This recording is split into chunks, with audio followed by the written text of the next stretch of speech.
also the decline of public confidence or certainly opposition confidence in the election commission. No, absolutely not. But I think, Congress allegations are just ridiculous. They are in Bihar, they lose the mandate. They are in Delhi, they lose the mandate. Rahul Gandhi loses 95 elections under his leadership. And after that, now in a 227 house in the BMC, they are not getting 2 seats. And they're talking about vote chori. If they had spoken something more relevant, I think the people would have understood. Shweta has very clearly said that we were only focusing on development. And that's the narrative which we had set. Whereas the Thackeray brothers, they're alienating the Uttar Bharatiyas. They're trying to instigate the South Indians. They're trying to instigate the Gujaratis, out of which 70% of Mumbai you have already alienated. Who's going to vote for you? The Maharashtrian, Devendra Fadnavis is a Maharashtrian. Eknath Shinde is a Maharashtrian. We are all Maharashtrians. And we are in Mumbai. It's not that you are holding the, the Maharashtrian card with you. Moreover, the Maharashtrian, Janta of Maharashtra and Mumbai have 6 parties to choose from. So they will go with whoever promises them development, not rhetoric. And this is the same story since 1960. So what was, so what was it? No, you are saying they will go with development, not rhetoric. So what was it when your Mumbai BJP leader said that if we come to power, we'll ensure there will be no Khan as mayor, there will be only a Maharashtrian Hindu. Then you had Kripa Shankar Singh saying we will have a North Indian as the mayor. I mean, every party plays at some level identity politics. You play the politics of Hindutva. You target Muslims according to your critics. What was the need to say that? No. Even in the last Lok Sabha election, Vidhan Sabha election, local body elections, even Muslims have voted for us. Because I think they are also fed up of all this. One Pathan, one Azmi, one Owaisi comes from somewhere and starts a Hindu-Muslim divide here. It's not going to work in Mumbai and Maharashtra anymore. People have seen through this. They are coming here every election and doing the same thing.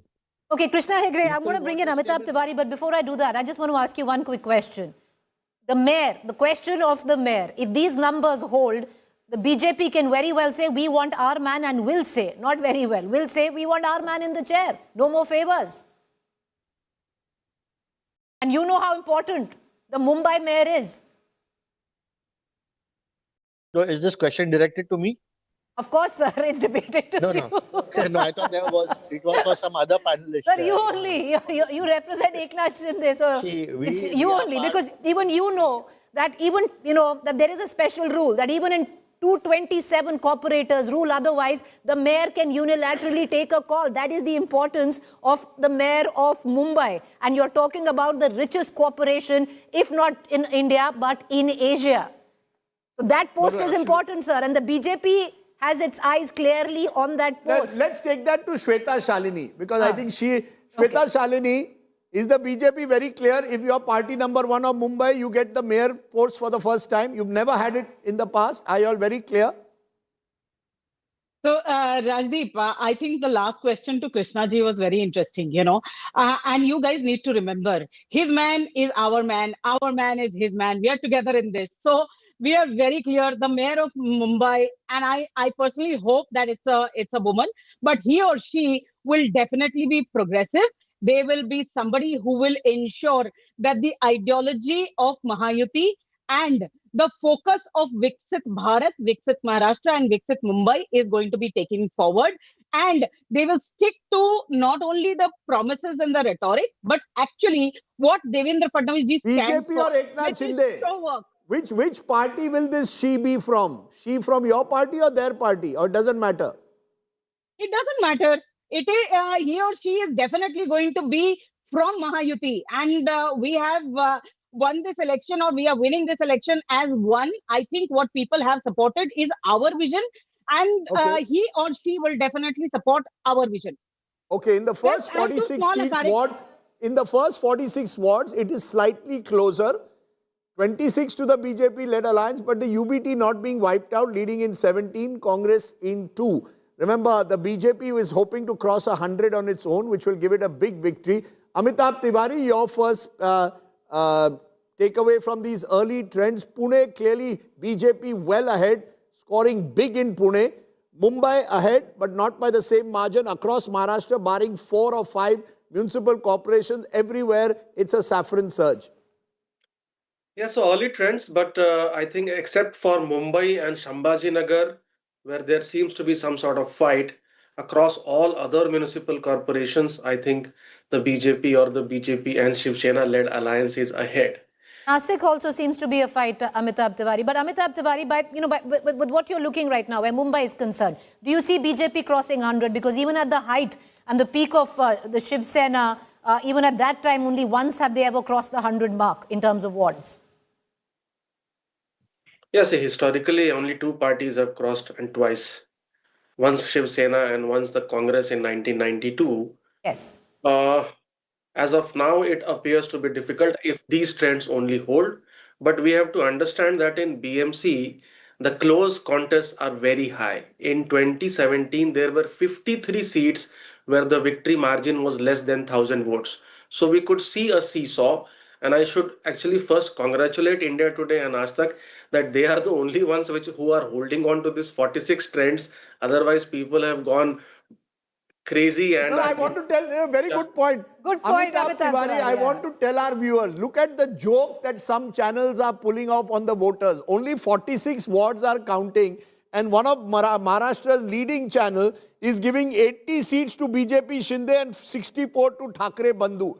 Are 154 shuru bhi nahi hua, you are giving 154 seats, for God's sake. Some honesty is required across news channel. But go ahead, Amitabh.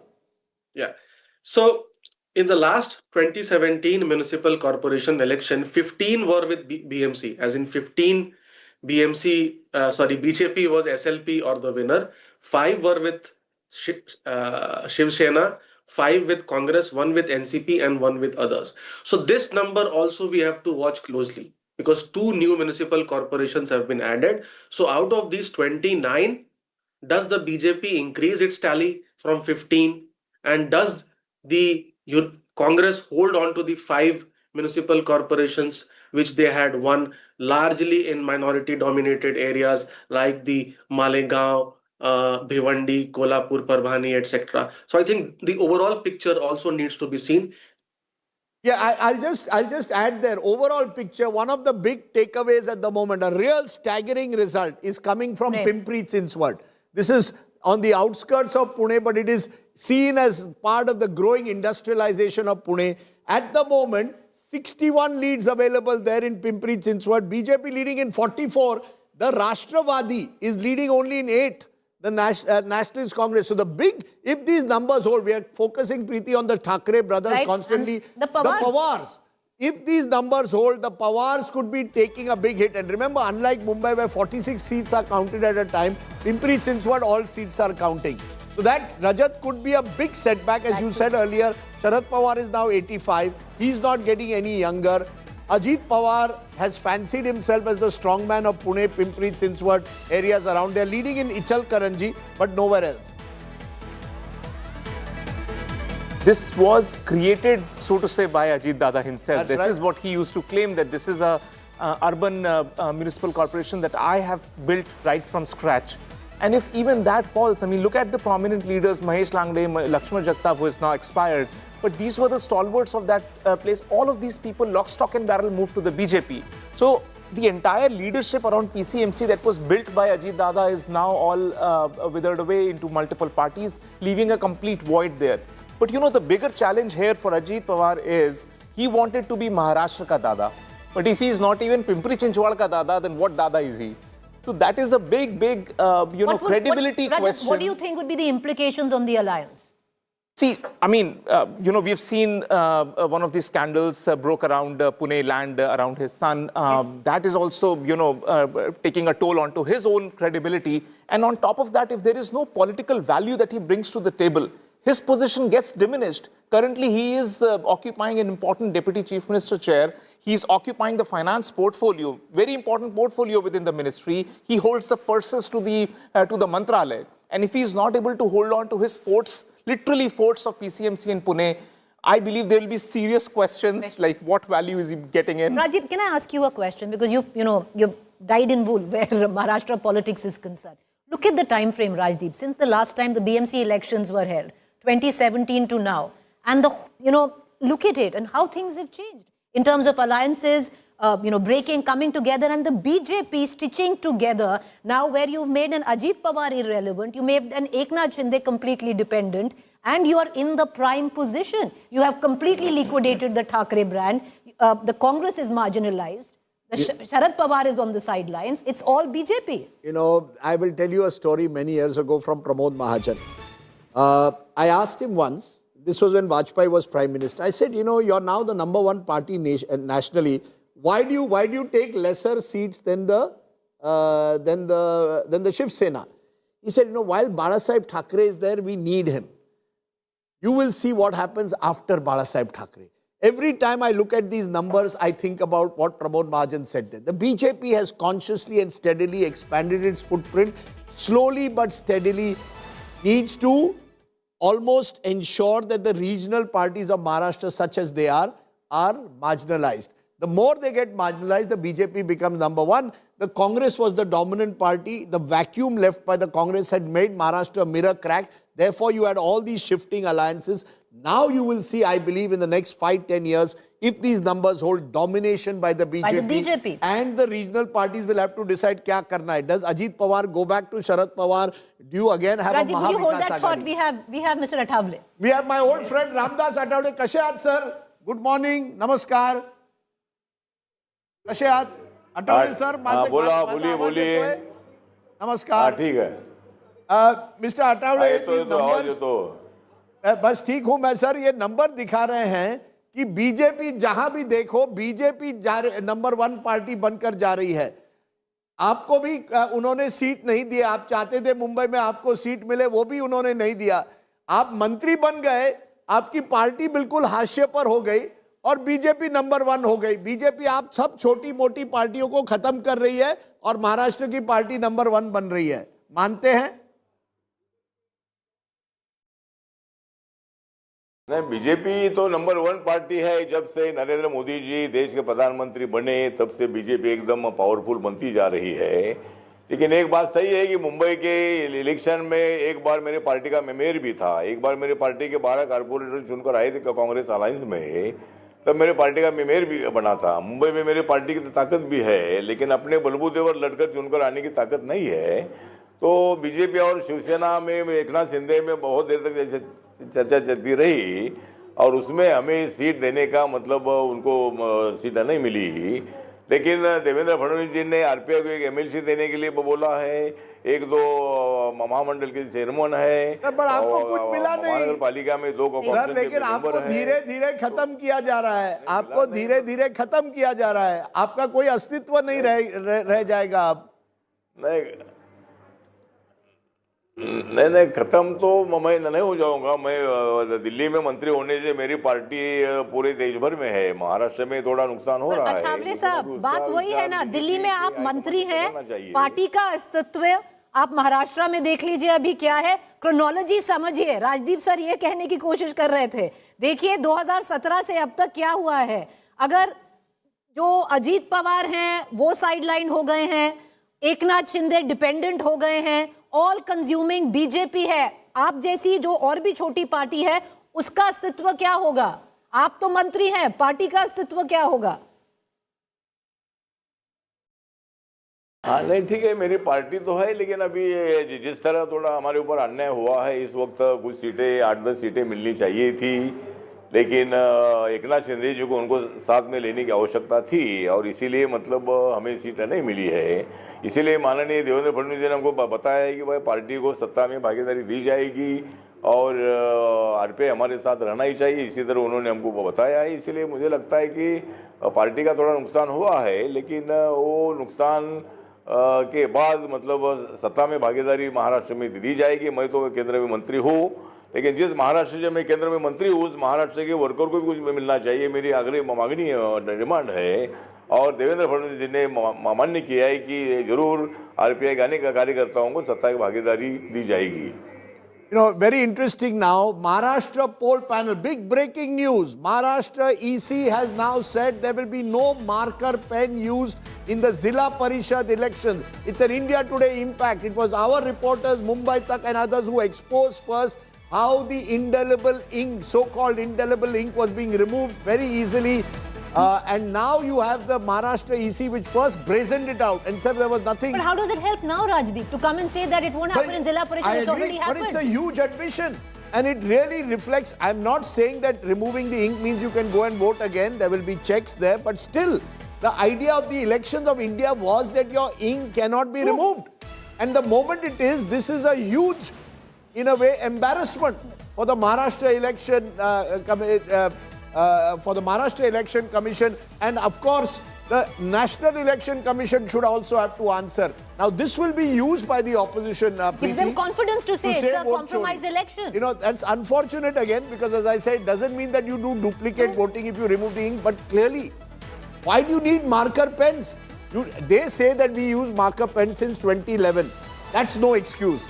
You have to test it out before every elections. It's an embarrassment. The other not so embarrassing story is the BJP now has crossed 50 plus in early trends. UBT and MNS are at 31. So 52 is playing 31 now. We are now in the second round of the wards. 46 now will become 92 trends we will get.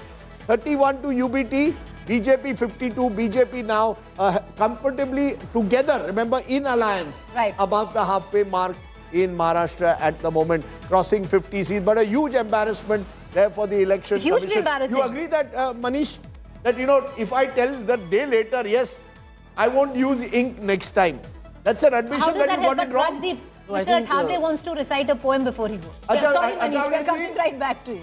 Atavleji, kutli kavita? Kutli kavita hai tumchi? Oh, he's gone now. He's gone. Okay. Acha, he wanted to recite a poem. But you know, I'll give you the story. All of these guys were the Dalit Panthers of the 1970s. Young, aggressive, assertive, pushing the Dalit identity. Look at where all of them are. One person aligns Prakash Ambedkar with Congress, Ramdas Athawade with BJP. Other leaders have drifted away. There were great poets like Namdev Dasad who are no longer with us. But that entire revolutionary vigor, books were written on them. They were these young people who really, you know, galvanized in a way the Dalits of Maharashtra. Today they are marginal and dependent. मेरे को मंत्रालय मिल गया दिल्ली में. मंत्रालय बैठ के आप बैठो सर. बताओ Manish. Commission needs to come clear on this aspect very clearly. But you know, this vote chori campaign, please look at the arithmetic of, which was visible to any political analyst, any politician, that MVA, if it had come together, could have posed a very serious challenge to the BJP plus Shinde Sena. So Congress needs to explain, or even UBT needs to explain that why didn't they come together. I mean, they saw the results in 2024 Lok Sabha and also saw in Vidhan Sabha. So what stopped them? So it's very easy for even Rahul Gandhi to say, you know, it is really vote chori. But I think they also they have to set their own house in order.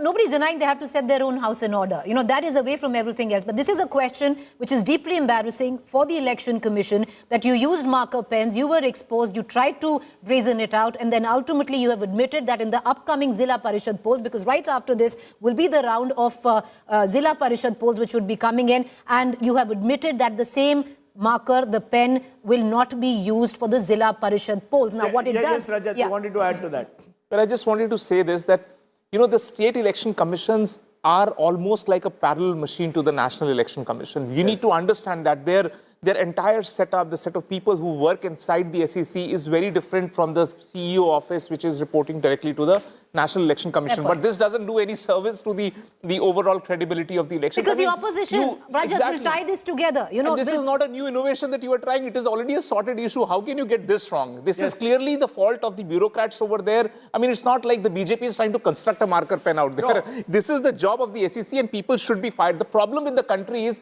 you do not fire the bureaucrats when the problem is. Because of Article 311, there is always this protection which is given by the Constitution that no matter what these bureaucrats do, you will always find some rule, get suspended for a few days and come back into power. Okay, why not the heads roll? Sure, I agree. And, you know, it is a very, very serious lapse on the part of the Election Commission there in Maharashtra. And as Rajat rightly said, heads must roll. I don't know which heads will roll politically. Avinash Adik, spokesperson NCP, Ajit Pawar is there. I feel old every time I speak to him because I think your late father was a minister when I was a young reporter. in Mumbai, and good. And you are almost my age, so that makes me very old. Mr. Adik, not looking good for you either way. Pimpri Chinchwad also now. It is BJP all the way. Now this is a huge setback to Ajit Pawar. Yes, Ajit, I'll have to concede that these numbers are not what we were expecting. And it is a matter of huge concern. Now, Rajat, who's sitting with you right there, was our advisor for some time. So Rajat knows the inside stories also, which he'll share with you when we're off camera. But we will be working on this. We will have to go back to the drawing board. I will not hesitate to say that these results are most unexpected. Pimpri Chinchwad and Pune, we were banking on very heavily because Dada had put in all his efforts there. But congratulations to the BJP. After all, it's a Maha Civic alliance partner. We are a firm partner of the NDA, and we are in the government in the state. So we'll have to relook at how to make sure that our cadres are really made to work and connect with the people. Because Mr. Ajit Radik, Dada you're saying you're a firm partner of the NDA, but what's your use? You know, to put it very crudely, where the NDA is concerned. Does the BJP really need you anymore where you've lost relevance in your biggest stronghold? No, Preeti, what happens is, before the self-body elections began, we had made amply clear that we want to contest as a Mahayuti, but then that didn't happen. We had to go our ways. Now, the BJP has proven that they are doing something which is giving them the right numbers. We'll have to relook at what we are doing. We have to deploy ourselves more correctly. Do you admit, Mr. Radik, that this is a larger question on brand Pawar? What is the relevance of the name Pawar in the region that you're doing so badly in, which was your strongest hold? No, I don't think it's a reflection on what Ajit Dada is all about. We have to make sure that the people who rally around him, they have to get their act together. We'll introspect the whole issue. And I'm sure that in the days to come, we will improve, because now we are heading into the Zilla Parishad Panchayat Samiti polls. So we're not going to let our shoulders sag. We have 12 district elections announced. Ajit Dada has already got into campaign mode there. But we will look into the details of what went wrong, especially in Pune and Pimpri Chinchwad. Shweta Shalini, you know, this entire controversy at the moment over Indelible ink now has acquired an entirely new dimension, with the EC now saying, or the Maharashtra State Commission saying, we'll now not use marker pens. But that's after, you know, it's like trying to shut the door after the horse has bolted. The truth of the matter is, does it cast a shadow, you believe, over the elections? Or you believe that because EC says there can be no duplicate voting, all these charges of vote chori are fictitious? Rajdeep, I have been here for some time, and I think I need to take all the points one by one. First and foremost, I've heard you talking to Ramdas ji and various other people on your panel, and continuously saying that BJP has been trying to, minimalize these smaller parties. Now, one of the things that I want to remind you, it is the people. We live in a largest and strongest democracy. We work towards this, and that's the reason why you need to understand that it is the people who decide, and what people have voted for is the ideology, it is the work, and it is what is being visible in the form of Devendra Fadnavis and his vision.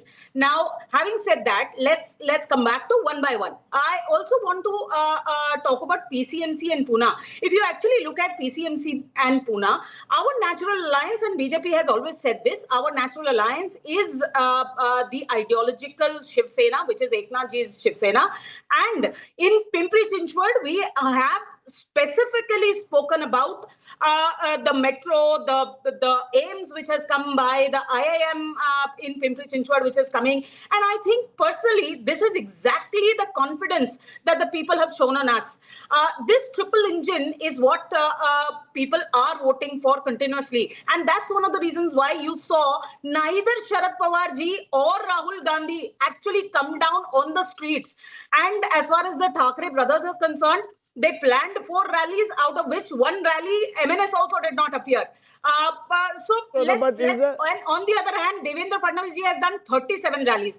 Coming to the Election Commission, Election Commission is an independent organization. It have our Chief Minister has clearly said that if they are wrong, they better correct it.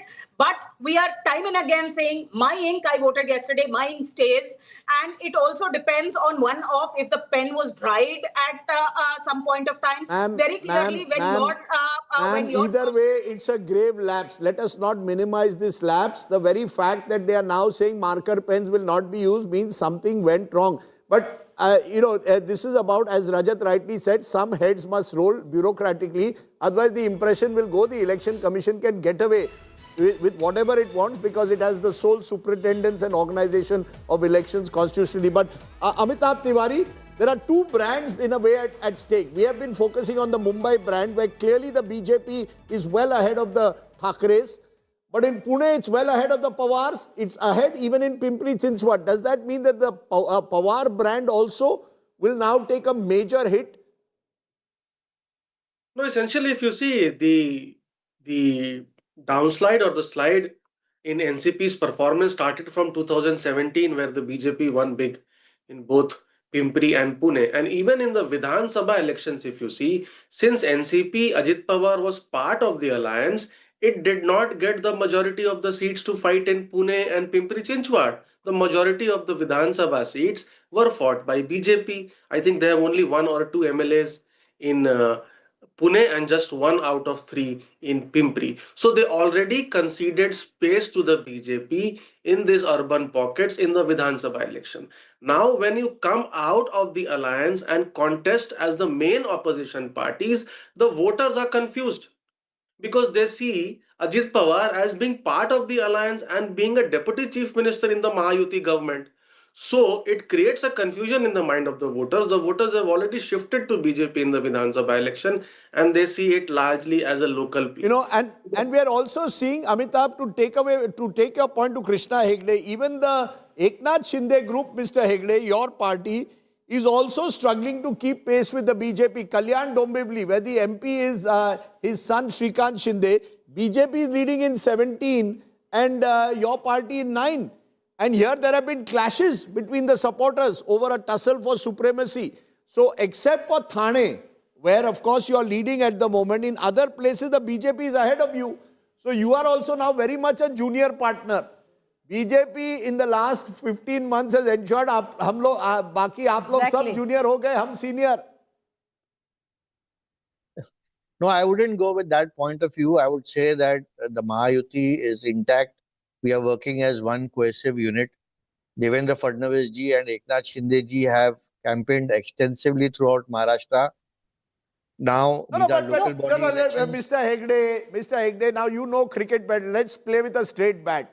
Truth of the matter is, do you accept that Devendra Fadnavis and BJP now are party number 1 and leader number 1? Because before Vidhan Sabha, Eknath Shinde wanted to be chief minister. Exactly. Now, apna chief minister ka sapna bhul jao. Only Deva Bhau. No, we never had any sapna for chief ministership. Even the last time around, Bharatiya Janata Party was a larger party than us, and Eknath Shinde ji became the chief minister. Next time around, when we campaigned together and won together, Devendra Fadnavis ji became the chief minister. But no, Krishna Hegde ji, the fact is you're saying you're one, you're all part of the same alliance, which is the Mahayuti. But the fact is, sir, if these numbers hold, and I'm not just talking about Mumbai, I'm talking about across 29 municipalities in Maharashtra. One thing is clear, the terms of engagement between your party and your ally BJP would have changed forever. And you will have to admit, you will be the junior partner, you will have to give the mayor's chair to the BJP. Everything changes from here on. It is that tectonic shift which might affect the Thackerays and even the Pawars, but it affects you as much. So we are never saying that we are the senior partner in the alliance. We admit that Bharatiya Janata Party is the elder brother in the alliance as of now. And not only are they are a bigger brother here, but they are the number 1 party in India. They are possibly the highest cadre in the world among all parties, if you look at it universally. So where are we ever arguing or, making a claim that we are a bigger brother compared to the Bharatiya Janata Party. And Devendra Fadnavis ji, Eknath Shinde ji are working together. Earlier in the last government, Eknath Shinde ji was the pilot, Devendra ji was the co-pilot. This time they've turned it around. Devendra ji is the pilot and Eknath Shinde ji is the co-pilot. But we are flying the airline. That's the most important thing. Oh, so at least you are admitting that Devendra ji is the pilot and you are the co-pilot. I hope that one day doesn't come where you are out of the cockpit altogether. And there's a new co-pilot. No, not at all. अभी धीरे-धीरे वो भी दिन आएगा कि cockpit से बाहर चलो. नहीं, ऐसा नहीं होगा. No, that's right. And in Navi Mumbai, you see, when I look at the results across, clearly it shows that even except for Thane, where Shiv Sena, your party is ahead of the BJP, in all other places, Sambhaji Nagar, good example, Aurangabad, or formerly Aurangabad, BJP leading in 18, Shiv Sena in 11. So it's everywhere the BJP is now the senior partner. You are reduced to the junior partner. You are happy with that? The silver lining, Rajdeep, is Navi Mumbai, where there is a neck-and-neck fight, 29-29 each. Rajdeep bhai, if I talk with the straight bat, I will say the Maha Yuti is on number 1, number 2 and number 3. And the opposition is on 4, 5, 6 and 7. And that's why we are very happy that the Maha Yuti is right on top. Okay, to answer your Navi Mumbai question, the reason for that is Ganesh Naik, who was the dominant leader of Navi Mumbai from the NCP, switched to the BJP. He controls it. You see, Maharashtra has been divided between these satraps. Somebody in charge of Kalyan, Dombivli, Thane, which was Eknath Shinde for a long time. Ganesh Naik was in charge of Navi Mumbai. Ajit Pawar saw Pimpri Chinswad as his bastion. All of that is now slowly cracking apart, because the BJP is becoming the dominant force. And I think that is a major, major change in Maharashtra. Can I ask you a question? Yes, Someone who's followed Maharashtra politics. Dyed in the wool, I don't dye my hair. Okay, you don't dye your hair. Okay. Maharashtra politics and across the... Okay, yes, you don't. Yes, he doesn't dye his hair. And you can see it, he doesn't dye his hair. And across the country. Do you see this with what has played out in the span of 2017, the last 8 years to now, a cautionary tale for certain regional parties in other parts of the country where the BJP is tying up with? No, you see, it's very simple. The BJP is a pan-India party. And every regional, over the years, the BJP, for example, in Assam, the Assam Gana Parishad has slowly been pushed to the margins. Exactly. Rajat will know more. Is it a cautionary tale? It is a... Look at... I'll give you an example of another of my home states, Goa. I remember in early 90s, Manohar Parrikar became the first BJP MLA of Goa. Maharashtra Gomantak Party, the regional party, Maharashtrawadi Gomantak Party, used to dominate Goa politics. Today, Maharashtra Gomantak Party is completely dependent on the BJP. Rajat wants to come in. But it's natural, it's going to happen as you become pan-India. But and the BJP knows that. BJP knows that if I have to be dominant, if I have to be dominant, I have to finish the regional party. Exactly. One student is, consistently doing its homework correct and is getting good marks. You want that student to go out and do the homework of other parties also. How is that fair? We are not saying that. You are trying to say that BJP is gobbling up the space. That is not true. These people are not doing enough hard work that is needed to stay relevant. There are other parties who are staying relevant. TMC is doing a decent job. By staying away from the BJP. No, again... I'm asking you this. DMC. The feeling is, the moment I tie up with a major national party or the number one national party, I am dependent on Look at Shiv Sena, for example. Shiv Sena was together with BJP, and they enjoyed enough of a political elbow room. But what did they do with it? They wanted to grow even bigger. When you start going beyond what the remit is, what the mandate that you are getting, you will see pushbacks coming in. Then the BJP came in with a sledgehammer and they've been shredded into Rajat, pieces it's not, that's the question that I asked, because it's not just Maharashtra. These are examples in every state where if the BJP has allied with the regional party, over time, it's a long-term game, it's a fabulous political strategy. Over a long time, you have seen the regional party diminish. I just want to add there, the BJP now is streaming ahead. There's a strong, you see, this is how Mumbai's wards will come. When you come to the wards, for example, of the western and northern suburbs, Andheri and beyond, Borivali, Kandivali, where large Gujarati population, BJP will dominate North Indian and Gujarati pockets. They are now leading in 61, with the BJP leading in the most sizable chunk on its own, compared to the Eknath Shinde group, but not on its own at the moment over at the halfway mark. It is leading at the moment on its own in 18, Shiv Sena in 11. But as you go over time, my sense is the BJP will alliance will certainly be over 114. The only question now is, can BJP on its own cross a century? If they cross a century, it's a huge day for the BJP because it's the highest ever votes. And only two parties have ever done it.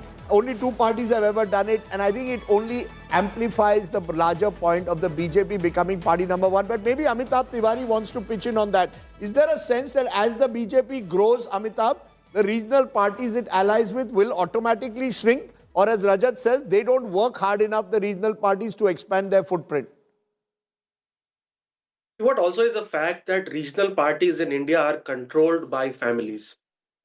So as soon as you go into the second or the third generation of the family controlling the party, we've seen parties have become weaker.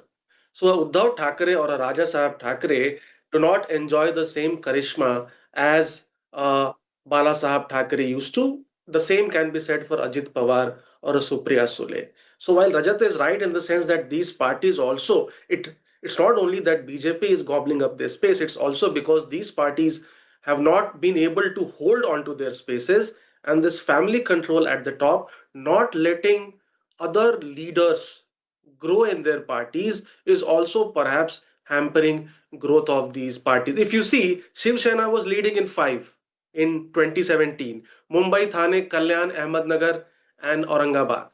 I think except for Thane, the BJP, or they have ceded space to BJP in all of these municipal corporations today.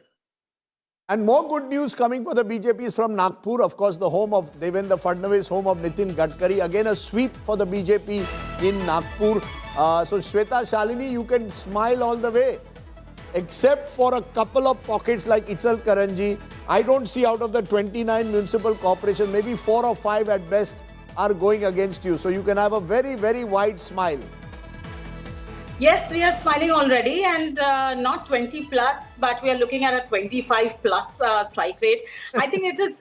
If you actually look at December onwards, the local municipal elections saw a strike rate of 63%, and I think that is exactly what is happening here as well. And Rajdeep, just wanted to remind you, alliances are like marriage. I'm sure you are married for a long time. You think your wife is a senior partner in a marriage, or you are the junior partner in the marriage? There are no seniors and juniors in an alliance. Rajdeep has a very clear take on that. In a corporate, I'm marginal. I'm marginal. I'm supporting from the outside.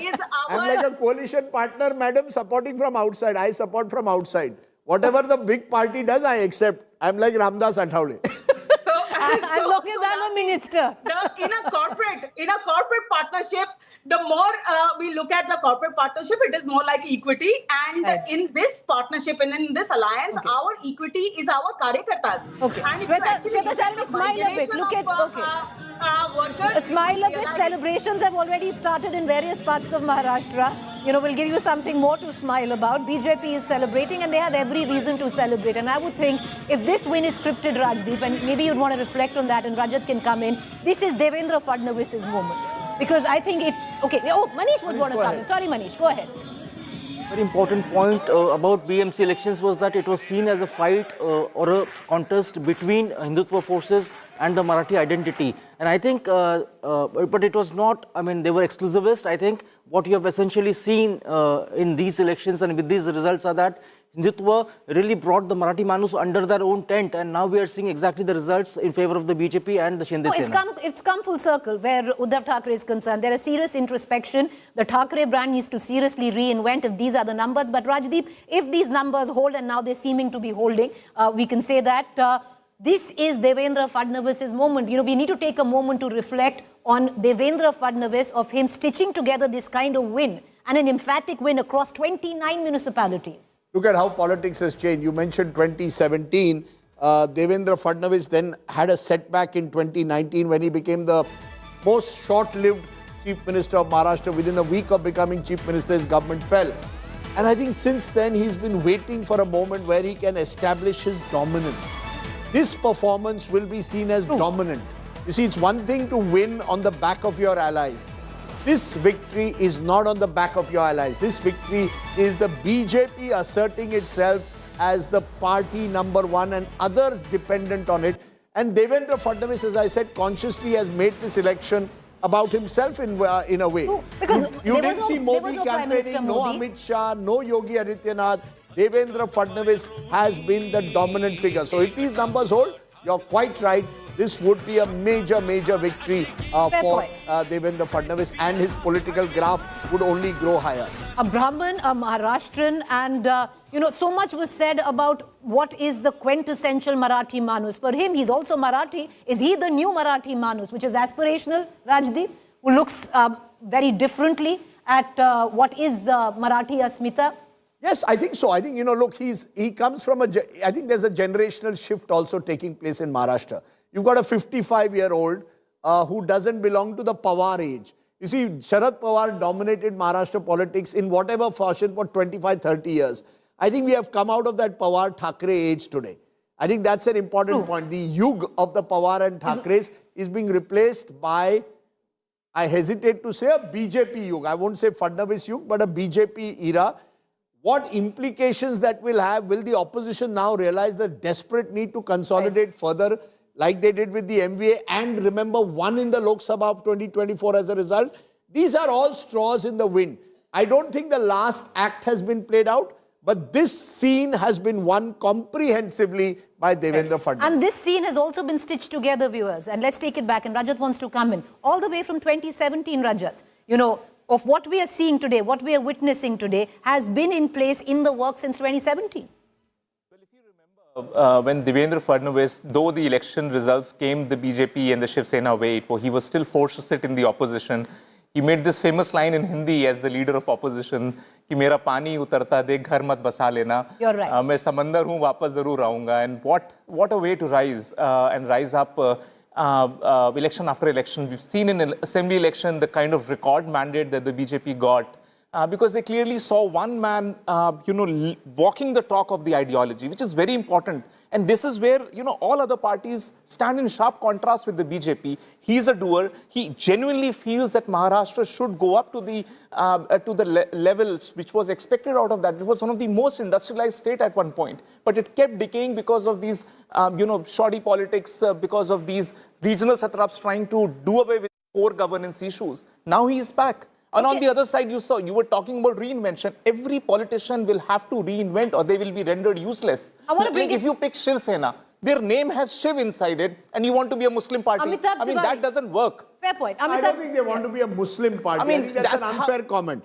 How can you call them a Muslim party? Are you saying that if I try to reach out to voters, are we saying BJP is a Hindu party then? You see, 100%. Because that's the danger. No, BJP is very clear. They are like, see, we remain a Hindu party. We want to be culturally there. People who want to join this bandwagon of a cultural Hindutva, they can join the bandwagon, including Muslims. I want to bring in... But these people, they don't want... See, just for the opportunistic politics that you want a vote share, because without that vote bank, you cannot build up a narrative. That is where the policy is. I want to bring in Amitabh Tiwari. And Amitabh Tiwari, I want to circle back and I want to come again, because we've spoken so much at length about the Pawars with the Thackerays. But take a moment, Amitabh Tiwari, to reflect on somebody like a Devendra Fadnavis and what this moment actually means for him.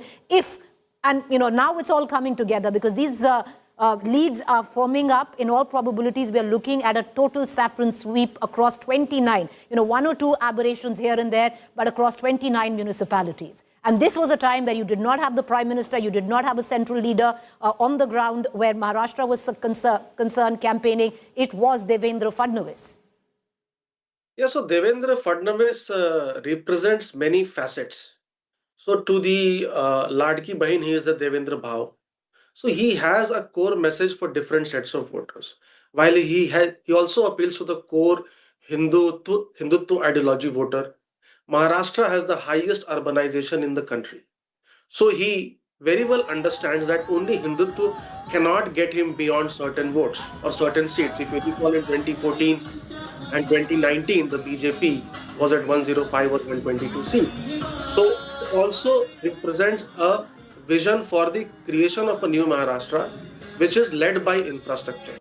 Maharashtra also has lagged some of the states in the southern part of India in these past 10-15 years. And I think that vision to get Maharashtra back onto the top is also perhaps helping him. So different messages for different segments. Different messages, and he amalgamates quite a number of that messaging, and especially the messaging to the youth, be it a Marathi youth in Maharashtra or a youth from a different caste, which is aspirations. It's a new aspirational Maharashtra if these numbers really go all the way. But Rajdeep, look at the images that are coming in right now. You have the BJP and Eknath Shinde double to that of an Uddhav Sena and an MNS. I think it's game, set and almost match now. You can say that with some comfort in the BMC. It is also game, set and match in Pune to the BJP. It's game, set and match to the BJP in Nagpur. And the BJP Shiv Sena alliance is well ahead in Aurangabad or Shambhaji Nagar.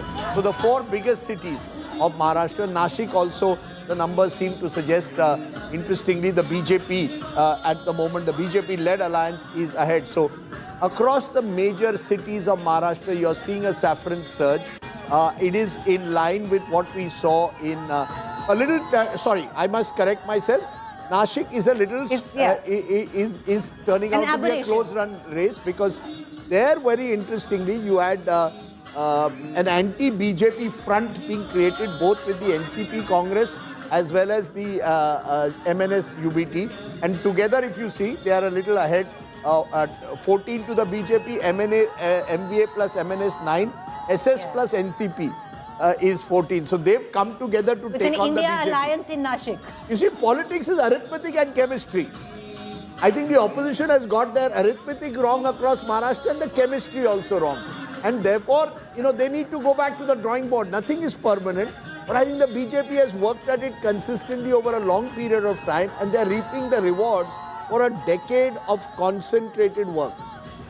Ritwik Balekar, Rajdeep, our colleague, is at the BJP office. Ritwik, when we came to you an hour back, there was tepid silence. They wanted it to firm up the results. How are things looking like right now? Are celebrations on? What's going on?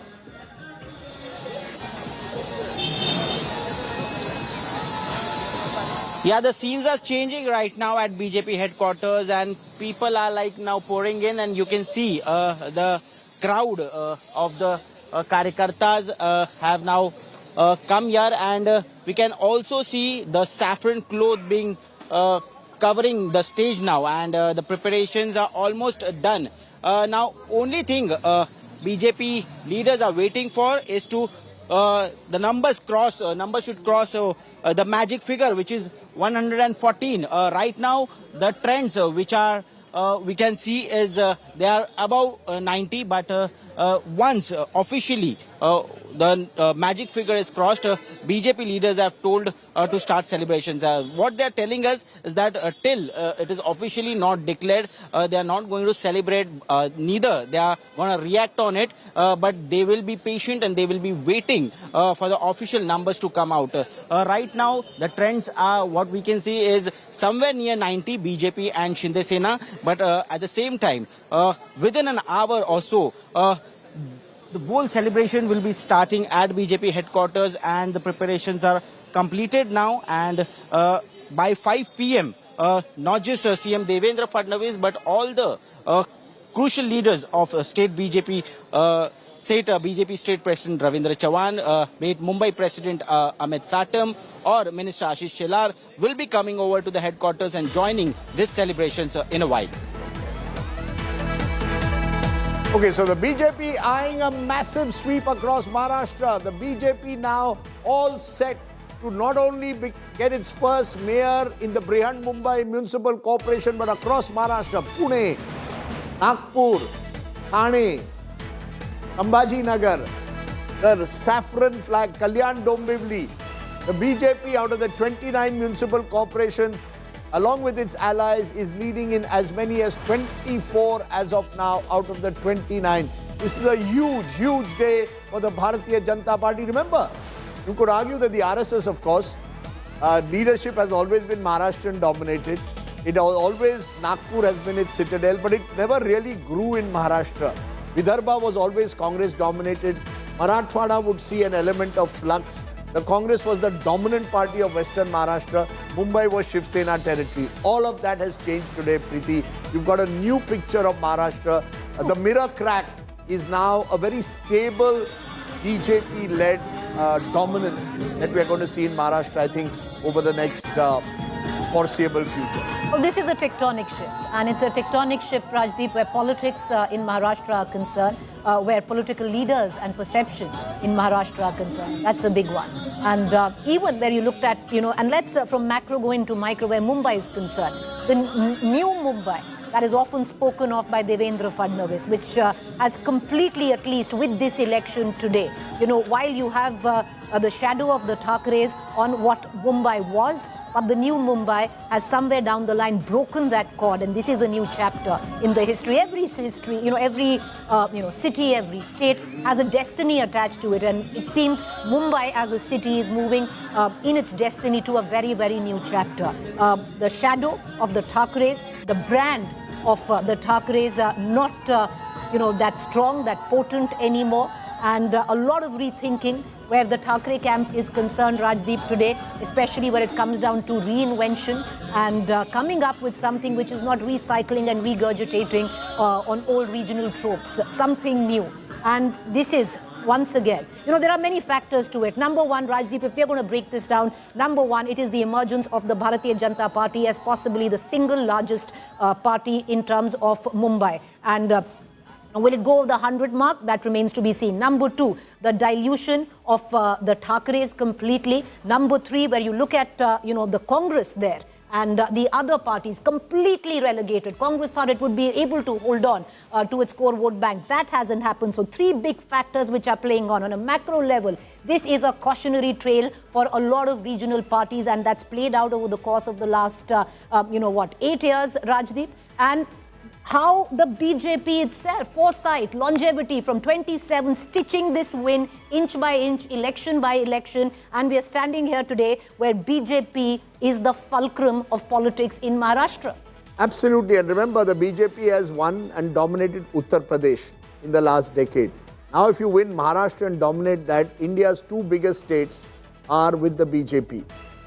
The only states that then remain out of the BJP's grasp as of today are West Bengal and Tamil Nadu, both of which go to the polls in about 2 months from now.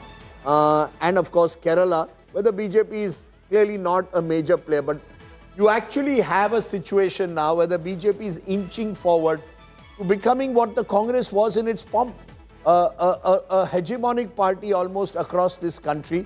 And all of this happening within 2 years, less than 2 years of the setback in the Lok Sabha. That, Rajat, is quite incredible. 2 years ago, we were saying, will the Modi regime last? Others were saying, I wasn't. I was very clear, Narendra Modi is going nowhere. But the truth is, you had a hung assembly, a hung parliament. From there, you come in Maharashtra, where you won just 17 Lok Sabha seats, the other side won 31. So even there, in states where you did badly, you're regrouping. So from a national picture, the opposition will feel extremely demoralized today. I mean, I used to say that if you look at the biggest cosmopolitans that India had, Delhi, Calcutta, Mumbai, Hyderabad, Bangalore, Chennai, BJP was not there in any of these city administrations. And Fair point.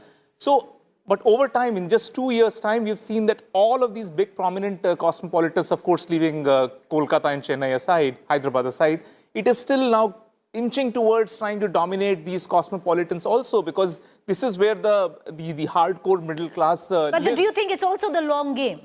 Because what Rajdeep also said, with what Pramod Mahajan told him, that we are okay to take lesser seats, to build it brick by brick instead of, And it comes with a lot of responsibility. Now, if you own Delhi, all the three engines in Delhi, then people will question you on pollution. If people in Mumbai, if there are issues there and you have triple engine over there, it comes with a lot of responsibility. And this is where the real test of Devendra Fadnavis as a chief minister would, and his ascendancy will also depend on how We've much spoken he's about able Devendra to Fadnavis. genuinely Rajiv, one go more out and factor deliver. on the big takeaways. Of course, along with the Thackeраys, the Pawar brand. The Pawar brand, is a brand which, as one of the guests pointed out, has been on the decline for a while. Sharad Pawar is 85. Yes. His primary hold was in Western Maharashtra. So once the Pawar brand starts declining, even in his original citadel, it was always subject in a way to diminishing returns. Ajit Pawar broke away and damaged that brand further. Now Ajit Pawar himself is being damaged. it just shows that voters are looking at options beyond the traditional family politics.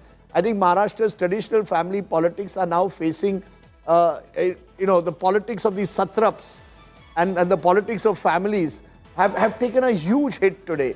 And that's, I think, one of the big takeaways for me, that not just the Pawars, but you will see the so-called dominant families across districts, the sugar barons and their families used to dominate the districts of Western Maharashtra. But when I look at some of these districts, they're doing badly there as well.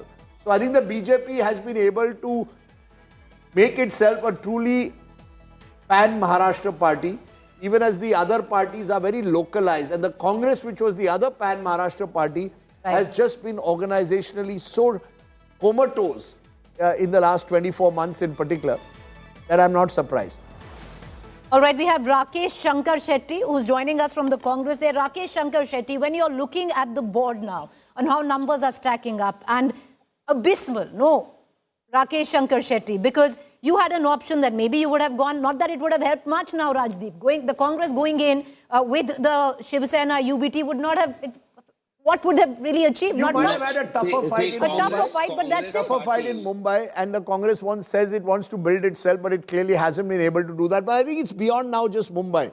What you're seeing is Mumbai 29 municipalities. Across municipalities. So much like we saw even in the Vidhan Sabha elections, it's a sweep. And interestingly, even as we Maria speak, Shetty now joined us. Welcome, Maria. welcome. We saw a sweep 2 months ago in your home state of Bihar. Now we are seeing one in Maharashtra. Rajdeep, even as we speak, this is called the party which is constantly planning and looking at what next for it. Mr. Lakshman, who is the returning officer for the national elections of the BJP, which is the party elections, they have put out the entire schedule of what will be the nomination for the next BJP president, which is, we know the name now, Nitin Nabin, will be filed on 19th of January, which essentially means that all the BJP chief ministers will be in Delhi on those dates. So the date is clear that 19th January is when the nominations will be filed, and 20th is when the name will be announced. So formally, Nitin Nabin, who's presently the working president of the BJP, will become the president of the BJP on 20th for a period of 3 years. But this is coming at a time when the BJP is looking at this massive sweep across Maharashtra. And the change of guard, Rajdeep, you have a Devendra Fadnavis who's done this on his own, 55 years old. You have a young man in the place of the BJP national president right now. It's coming together. But welcome, Maria, some Bhakarwadi for you, Rajdeep. A very interesting thing I will tell you about the Bakarwadi. Give my plate back. Okay, I want to go to Rakesh Shankar Shetty, spokesperson Congress, before we talk about Bakarwadi. But Rakesh Shankar Shetty, are you conceding now that the BJP is winning the BMC, that they are going to get their mayor and they are sweeping Maharashtra? You're doing badly across the state that was once your fortress. See, the basic difference between Bharatiya Janata Party and Congress is we don't compromise with our principles. Some panelists just raised the issue why we didn't get into alliance with Manse and Shiv Sena. Manse, which hits out at Uttar Bharatiya, Congress will never have an alliance with them. Unlike BJP, who rules the Uttar Pradesh, and at the same time during Lok Sabha election, we saw how Narendra Modi ji shared the stage with Raj Thackeray. And today, yesterday when the Mumbai was out for voting, we saw what a mess it was. VVPAT is missing from all the booths across Rakesh Mumbai. ji, you're saying that you didn't go with Uddhav Thackeray at the back of MNS because of Raj Thackeray and his brand of politics. Definitely. No, but 1 second, sir. You've compromised so many. 1 second, sir. On Ambernath seat, you did the same. No, you went to the BJP, who you criticized day in and day out. You don't have proper information. That means all 15 members were removed out from the party. Bharatiya Janata Party paid them crores of rupees and bought them into BJP. You don't have proper information. All 15 members were thrown out of the party. Congress will never compromise on our party lines. And what Bharatiya Janata Party did, we saw in last 5 years, Bharatiya Janata Party used to accuse Ajit Pawar, Sunil Thackerays, Chhagan Bhujbal. Now everyone is in their party now. They are with the alliance with them. And whatever it is, sir, right now, alliance is looking good. Alliance in terms of the BJP we plus. need to understand. Okay, sir. The BJP plus Eknath Shinde is looking very, very good. The latest that we are getting in is Rajdeep. You have BJP plus, which is BJP and MNS and Maria, that it's inching towards the 100 mark.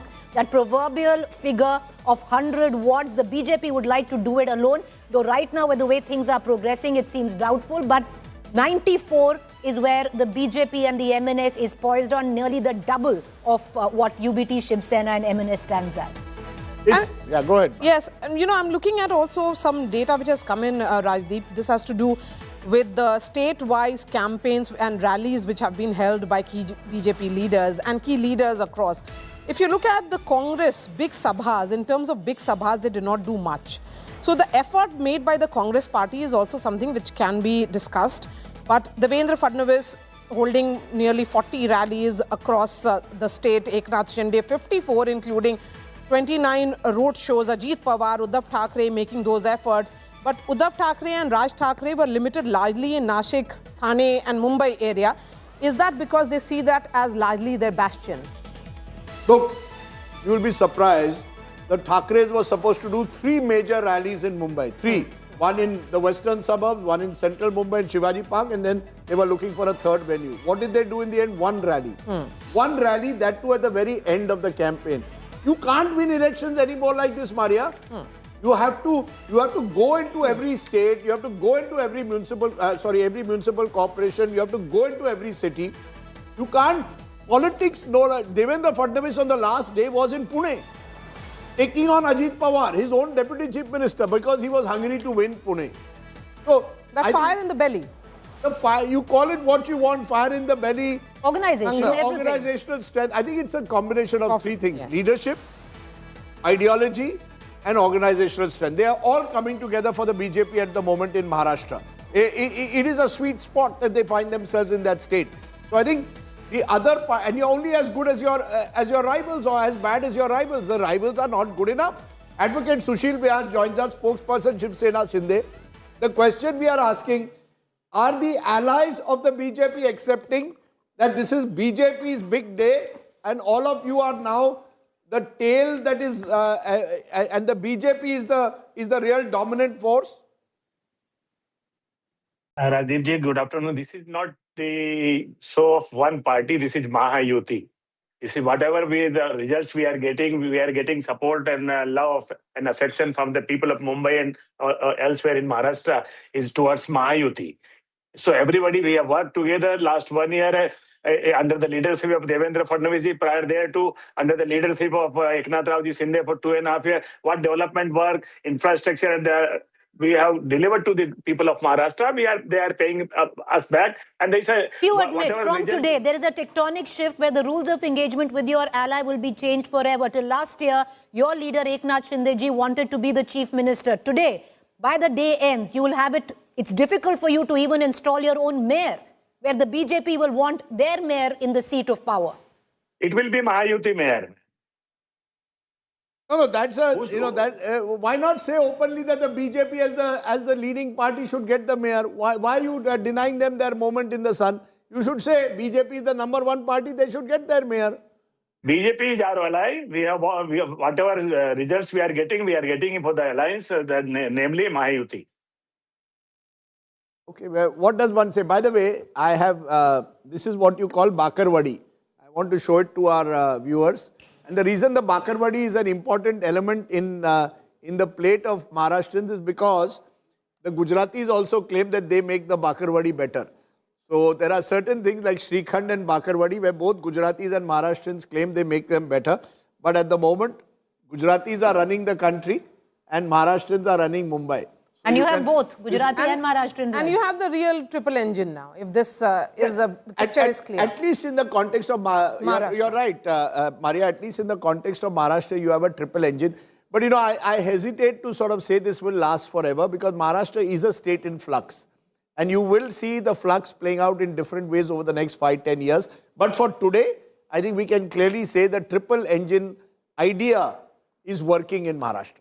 And if you look at it, this entire election in Maharashtra was led by Devendra Fadnavis. He was the face of the BJP. The central leadership had given him full charge. He was planning the election according to his own free will, and the number of rallies that he held, the big sabhas that he did, the message was that this was about Devendra Fadnavis, the man. And of course, he projected himself as the infra man as much as he spoke about the Marathi pride and mixed that intelligently, I would say, you know, perhaps for the voters' appetite, reaching out to the younger voters. I think that's where Rajat come in now. The new BJP, we are looking at the new BJP in terms of the organization and also in terms of the new BJP in various states, the governments. That new BJP is about the generational shift as much as it is about coming up with new narratives. That is right, Maria. I mean, if you see the sheer bench strength that BJP stands on, that gives them huge confidence that be it any state, they have those, those in the wings to actually take up the mantle and drive the party's ideology further. And with Nitin Nabin taking on the 19th and the 20th of January taking charge of the party, what a moment for the BJP. A 45-year-old leader coming in, which lot of by the way, a lot of leaders within the party still call him Bhaiya. And still they have to now adjust to a level where they have to see him as the paramount leader of the BJP. That just shows the ease with which BJP is able to do these experiments, bring in the new leadership with absolutely no bloodbath anywhere. This is the power of ideology, and this is what I've been saying since morning, Rajdeep. Stands in sharp contrast with the other parties, because why is an Ajit Pawar struggling? And this goes back to Avinash Hadik's point. The reason is that you are not able to hold on to the leaders that you have created. Why do they leave? Because you don't have a glue around which you can hold the people together.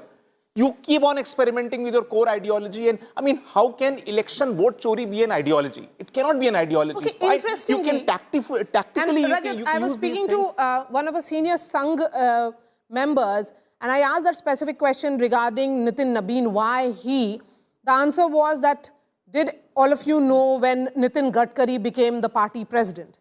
Rajdeep, he is from Maharashtra. When he became the party president, again, that was seen as an experiment. Venkaiah Naidu becoming the party president was seen as an experiment. So the BJP is known as a party which has been experimenting with these names, and then it ensures that the party's cadre, other leaders who feel perhaps left out in this entire selection, they adjust to this name. Look, the BJP is a party which is built through its organization. You have to give them credit for that. There is absolutely no doubt. The Congress is a party of power, which then, when in power, is able to get its act together. The BJP, for the longest time, was a party of the opposition. In those opposition years, I think a lot of effort was built, because of the RSS to a large extent, on cadre building. And that is now paying it dividends once it is in power. When the Congress was in power, it forgot the organization. The BJP, to its credit, has maintained the organizational vigor, maybe through some of the changes you say at the top, but also at different levels. Even in Maharashtra, 6 months ago, the BJP got a new president, Ravindra Chauhan. Now, who did they choose? Someone from Kalyan Dombivli, an area which is Eknath Shinde's bastion. And immediately he has been trying to grow the BJP in Kalyan Dombivli. As a result, there are clashes with Eknath Shinde. But the BJP is very clear. We want to constantly expand, grow. The other parties are just trying to secure their own bastions without recognizing the need. How am I going to expand my vote? I keep throwing one figure, Maria. Congress in 2009 got about 11 crore voters, general elections. BJP won 7 crore voters. Switch to 2024, BJP is at about 22 crore voters. Congress is 13 crores. Please think about it. I have expanded from 2009 to 2024 3 times. The other side is where it is. And you're seeing it even in Maharashtra. Mr. Sharad Pawar never really thought of expanding beyond Western Maharashtra. He was happy with his fortress. Devendra Fadnavis is a boy from Nagpur, and he's expanding across Maharashtra. And I think that is the secret of the BJP's success, that it is becoming a party which is expansionist, almost like a Ashwamedh Yagna.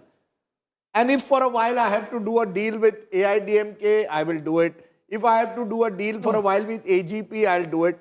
But I will focus on the next 20 years constantly Party expanding. building. While, look at it, Rajdeep, we had Mr. Athawale. It's like a corporation. Exactly, you had Mr. Athawale, where Mr. Athawale saying, मैं मंत्री बन गया.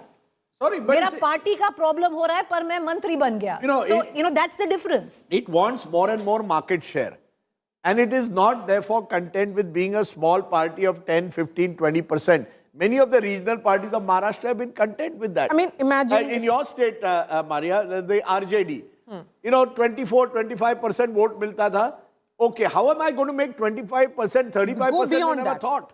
And unless you go beyond 35% when you're faced with a party like the BJP, you're not going to win elections. Similar to what Thackerays perhaps missed, that they have to go beyond the traditional Marathi voters, that they cannot continue to attack the North Indians and see them and build that narrative of polarization. But, when we look at this party, it's that the new party president who arrived, in Amit Shah in 2014 of December, Rajdeep, he started looking at Uttar Pradesh because he had been the general secretary in charge of Uttar Pradesh. You had interviewed him then.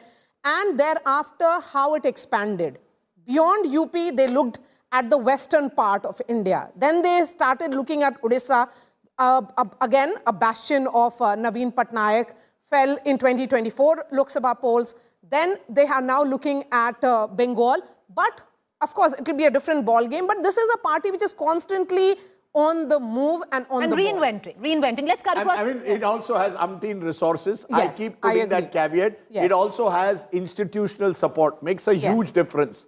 Rajat, I'm not doing that as a dilute. I'm just saying that is also even when it was not in power, these ethos of an organization first approach was always there. So, I mean, how can you accuse them that they are in power and therefore they have the resources, so everything is wrong? It all comes together. It benefits. It's not an accusation. The point is, look at Congress party where they are in power. Yes. Pick Telangana state and Karnataka state. Look at the party. It's completely in shambles there. The party always, Rajat, in terms of BJP, what we are seeing as someone who has cracked the party, perhaps tracked the party for long, that the party works as an extended arm of the government. That the message of the government is communicated through the cadre. That the party and the government, there's no disconnect per se, Rajdeep, that we saw during the UPA years. The number of micro events, Maria, the party does. Micro events. Yes. Every week, there is one or the other way to reach out either to the party cadres or through the party cadres to the public. The latest one being the Somnath celebrations that have begun. But Dhaval Kulkarni, the numbers are coming out. BJP now leading 93, edging towards 100 with about 152 seats, wards being counted. So that's about another 75 wards left. The BJP, if they could win more than half these wards, will be somewhere 130 to 140. Remember, it could even go higher because a number of close margin seats are involved. But that's the range that they are looking at the moment. 130 plays 140, 93. Dhaval, it seems that most of the pollsters, therefore, have got the trend right. BJP about to script history in Mumbai. Are you surprised in any way by these numbers? No, I am not surprised. See, number one, the BJP, after all, is an election winning machine. Now, its critics may say what they do after winning elections, that's a different debate altogether.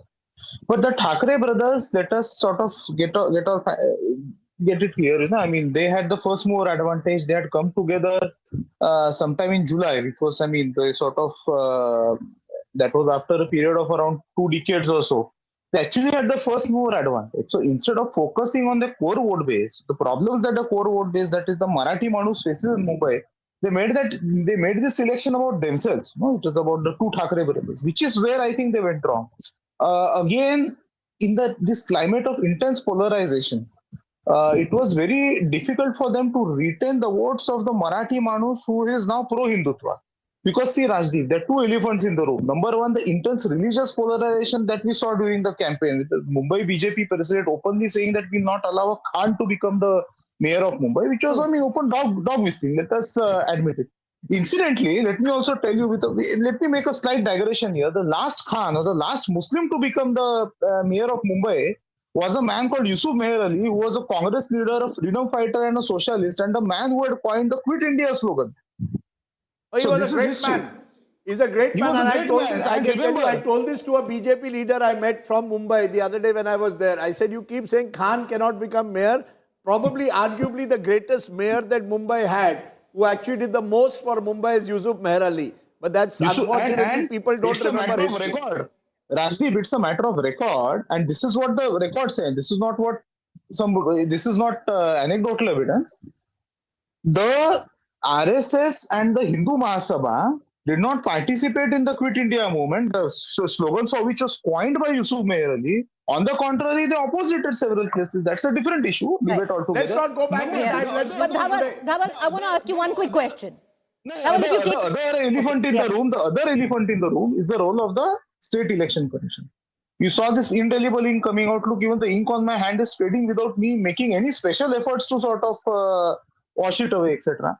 So the second way, the kind of money power I've been told that has been deployed in this election, money power, muscle power, all this is shocking. I think, the Election Commission seriously needs to sort of pull up its socks. Otherwise, people will lose faith in the process. I mean, I'm fair sorry point. if I'm Questions that the Election Commission needs to answer, and they already did a fair amount of embarrassment as well, Dhaval, where they admitted.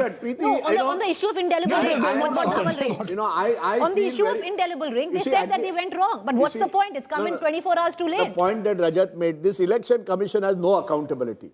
This is an embarrassment which of a kind I don't think I have heard in Indian elections. To be fair, every election has the ink. Nobody has made such a big issue, and now the very fact that they have accepted that the marker pen should not have been used is a tacit admission that things went wrong. According to me, the Election Commission head should roll. This is not about Congress versus BJP or vote chori. This is about Election Commission failing. It does not mean the BJP would not have won. Sorry, I have got a cough, but go ahead. All right, okay, Dhaval, I want to ask you one... Credibility and sanctity. This is about the credibility and sanctity of the management process. But what we are looking at now, Dhaval, you're looking across 29 municipalities, and what you're seeing is a clear Saffron sweep of sorts. If you had to, Dhaval, looking at the numbers that are there are few things which are jumping out. Number one, BJP will script history in Mumbai. It will be the single largest party. Number two, the Thackeray brand now stands completely relegated and diluted and not as potent as what it was. Number three, even the brand Pawar right now, you're looking at Pimpri Chinchwad, you're looking at Pune, you're looking at its strongholds. Even brand Pawar is coming into question. You go into a macro picture which we were discussing, where the sheer fact, Dhaval, that you have from 2017 to now, 8-year period, how the BJP has scripted inch by inch, one election by the other of the win that we see today across 29 municipalities. Also a cautionary tale where regional parties are concerned, regional outfits are concerned.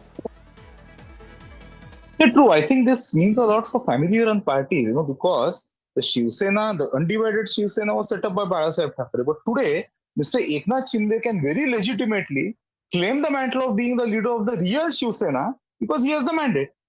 I mean, he got more seats than Uddhav Thackeray in the assembly elections. Now it seems that he's making significant headway in the BMC elections and in other civic body polls. So I think this means a lot for the future of family-run parties. 100 has been passed. Surprised. Okay, I won't be too surprised if the same template is used. Crossed a century. Dhaval, as we speak, the BJP-led alliance, and I think we need to emphasize and get a breakdown soon of how many wards is the BJP leading and how many Shinde Sena.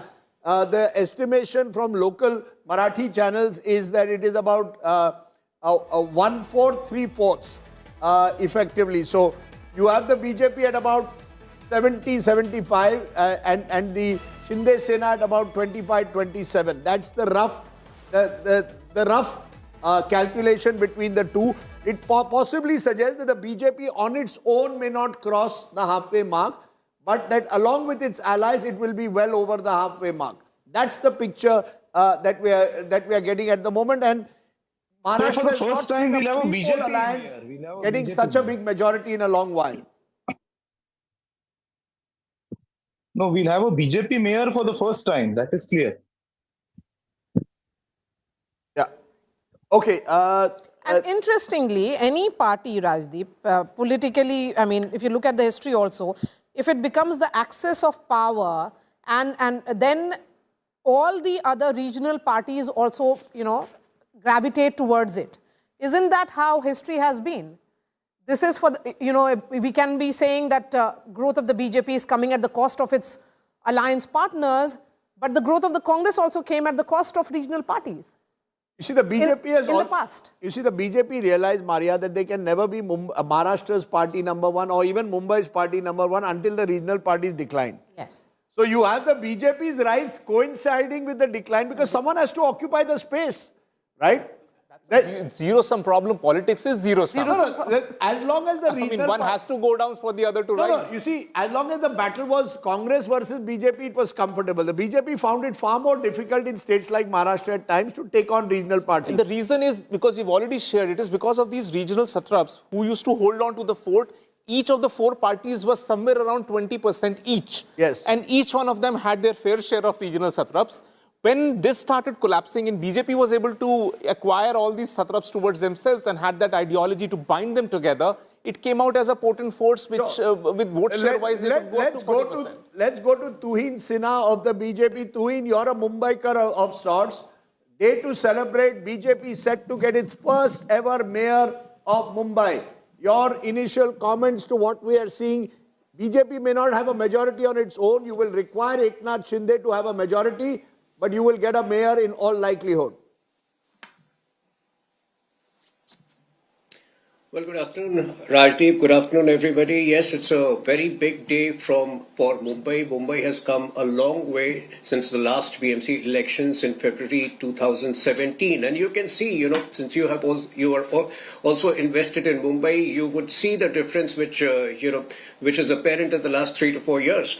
Now, a BMC mayor was obviously an unfinished agenda, an unfinished dream, which we had wanted for a very long period of time. But overall, if you look at the election results, two things are very clear. A triple engine sarkar, not only in Mumbai, but across Maharashtra. And number two, even though we have believed since 2022 that the right inheritor of Balasaheb Thackeray's legacy is Eknath Shinde-ji, many did not believe, but I think the results are a reiteration of the fact that the right inheritor of Balasaheb Thackeray's legacy is certainly not the existing Thackeray brothers. The way they spewed venom against Biharis, against the way to look at it is that the relevance of brand Thackeray is not as potent anymore.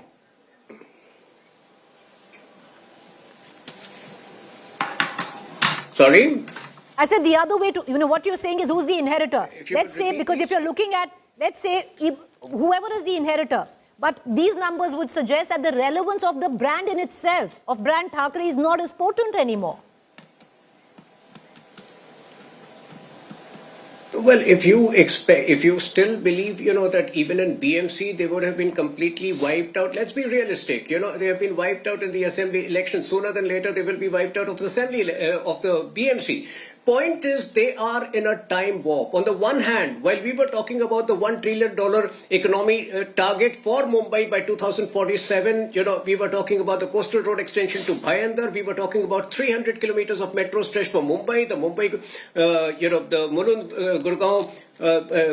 Goregaon road, the tunnels which we are planning across Mumbai. All that they were doing was spewing venom against some community or the other. And I think this politics of hate, this politics of regressive ideas has been rejected. Do you believe, would Rajdeep believe on your show today? I'm asking Rajdeep a very straight and pointed question. Does Rajdeep believe that this was the last election for Marathi Manus in Mumbai? Do you believe that, Rajdeep? Look, I am very clear. Was this actually the last election? 1 minute. Marathi Manus has his place in Mumbai and must get his place in Mumbai. But that Marathi Manus' place, that Marathi Manus identity cannot be by calling someone lungi. It cannot, let me finish. It cannot be by calling a South Indian lungi pungi or bashing up North Indians because they don't know Marathi. That is unacceptable to me. The Marathi Manus, like everyone else in Mumbai, needs a job, needs opportunities, needs aspiration. I also object to Tuhin Sinha when a BJP leader says, "Hum aayenge sarkar mein to koi Khan nahi banega mayor." I have problems with those who talk that language. I have problems with those who talk lungi pungi. Now you answer. You have a problem with one kind of politics. Do you object when your leader comes and says, "Hamare Raj mein koi Khan nahi banega mayor"? I have a problem with all those who speak this language of divide and rule. No. So, first of all, you've taken an objective stand. I appreciate that. Marathi Manus needs to have his place in Mumbai. We absolutely agree. We absolutely agree with that. And that is the reason Devendra Fadnavis ji went out of the way to reiterate, to emphasize that the mayor of Mumbai will be a Hindu from the Marathi community. Unfortunately, the Uddhav Sena did not do that. But when it comes to decorum of language, yes, that needs to be maintained, and everybody should maintain that decorum of language. Congratulations. We have vada paos in the studio, Raj. Where do you get the best vada pav in Mumbai? Kirti College. You must come to Kirti College. I'm getting this. But I'll tell you one thing. Very interesting result is coming from Malegaon. Malegaon is one of the few Muslim-dominated municipal corporations. Guess which party is leading? Take a guess. It's a party newly formed called an Islam party. So they're looking at their this own is a lot. breakaway from the AIMIM and Congress leaders there. And they are leading in 22 seats. So actually, the Congress in particular, Mr. Shetty, even the Muslim vote is slowly deserting you and looking at options. This is the problem with the Congress. You have no base vote left. Every other party in Maharashtra has some base vote. You have no base vote left in Maharashtra, state that you dominated. How can you? One thing was Uttar Pradesh and Bihar where you declined. Now you have declined in your last fortress. Let me just remind you, Rajdeep, during the Lok Sabha election, out of 48 seats, Congress and Alliance had won 31. This same Devendra Fadnavis have come down to 17. And Narendra Modi ji, who planned for 400 par, came down to 240. So this dynamics will change election after election. So nothing is permanent in politics. And well, Mr. Shetty, the argument is you're so hung up on what happened in Lok Sabha that you let the Vidhan Sabha go, and now look at what's happened now. Let me just complete, please. You didn't interrupt the Bharatiya Janata Party spokesperson. My apologies. Now we need to understand. Now we need to even question the Bharatiya Janata Party, how all these elections were conducted. You didn't question the Bharatiya Janata Party when they did an alliance with MIM. You didn't question the Bharatiya Janata Party when they bought 15 Congress members. That's incorrect, we did. That's incorrect, because we did. Let me complete, ma'am. You don't interrupt when BJP spokesperson talks. Okay, third thing, you are having a vada pav, I can see that. Now, at least you will not interrupt me. Now, very importantly, we need to ask the Election Commission why VVPAT was missing in all the polling booths. Secondly, why this new technology of why the marker was used during this voting process. And thirdly, the marker has been used since 2011. We must correct that. Marker has been used in local elections in 2011. Something went wrong clearly in this time. Nobody is denying that something went wrong. Rajiv ji, I myself was a MLA candidate from Mulund constituency. So I know the thing.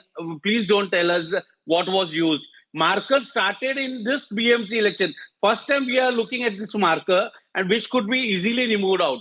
And bogus voting in every ward was found, because when our people went in, polling agents were inside, and we found that already the voting happened. Even after having valid IDs, they were denied the right of vote. And the way Election Commission has conducted the BMC polls and the result what I am looking at, I think the Marathi Manus of Mumbai will come out on street and protest. You will see it soon. If the trend what you are showing. Sudhir Vyas, you are hearing what is being said. 1 minute now, Mr. Shetty. You are saying that the people of Mumbai will come out and protest against this result. Definitely. Mr. Shetty, you have made a very serious... you are now claiming that there will be protests on the city against this vote. Sushil Vyas, you want to respond? Very big Let Sushil Vyas now respond.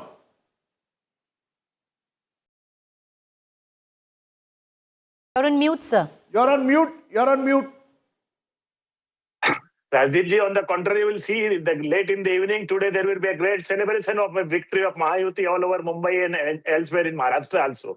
But what my dear friend Rakesh Shetty was saying, he is a bit confused. Assembly elections are held by Election Commission of India, whereas these elections are State Election Commission. The rules are different, procedures are different. And the marker, as you rightly said, was 2011. The circular is there, 15 November 2011, 28 November 2011, circular was issued that marker will be used in local body election. And if you don't know that, on these present elections also, September 2025, there was a handbook which was uploaded on the State Election Commissioner's site, which says that on page 14, the marker pen will be used for marking. So please, if you people don't study, you people don't go through the procedure, you don't know the procedure. Mr. Vyas, that is not an excuse. No, that cannot be an excuse. This election commission in Maharashtra has much to answer for. Please don't make an excuse for them. This is unacceptable. No, 1 minute, Mr. Shetty now. Let him, Tuhin Sinha, it is not about, I repeat, this marker pen controversy is not about BJP versus or vote chori. It is about the failure of the election commission to conduct the election properly. They should be ashamed. They should be accountable for it. You should be calling for their accountability, irrespective of whichever party. How can a marker pen disappear like this? You know, Rajdeep, while the Congress has not been consistent in its excuses, first from EVM tampering to vote chori to these marker pens, at least you should be consistent, because you just said that in 2011 also marker pens were used. So, it's not as if they were used suddenly yesterday. They have been used over a long period of time. It has been used since 2011, but this time there is a problem of course with that. And that is, of course, and that is why the Election Commission is responsive. That is why a decision has been taken not to use it in future. But, I think for the Congress party and for a section of media to be taken seriously, they should be more consistent in the excuses they manufacture. First it was okay, 1 second, Tuhin. I understand the defense that you make of your party and you're supposed to do so. Why make a defense? Why defend the Election Commission here? Why defend the Election Commission? The fact is, somebody did clearly. I'm not defending the Election Commission at all. I'm saying there was an issue where the ink from the markers was indelible. Should be. Make your point, sir. No, so I'm not defending the Election Commission at all. I'm saying the Election Commission should be responsive to complaints, to suggestions, to excuses, and they have shown their responsiveness today by taking a decision that marker pens will henceforth not be used. But the point is, what was it used yesterday for the first time? No. There are umpteen precedents of the marker pen having been used in the past. There are elections which we have also lost with the marker pens. Did we complain? Earlier on, they were not being able to be removed. Okay, let me just bring you the big picture of Maharashtra. Let's go corporation by corporation. Mumbai clear. BJP will get its first mayor of Mumbai, and the BJP Shiv Sena alliance will form the government. Its only question is, can the BJP on its own approach 100? Let's now turn to Vasai Virar. Lovely banana plantation area used to be there the BJP at the moment is battling it out with the local BVA of the Thakur brothers. Bhiwandi, let's go Panvel, BJP leading. Mumbai, as we said, BJP leading. Nanded, Marathwada, BJP leading. Parbhani, no results at the moment. Kalyan, Dombivli, BJP 30, Shiv Sena 31. Shiv Sena number 1 party in Thane. The Shiv Sena, that's the Eknath Shinde Sena.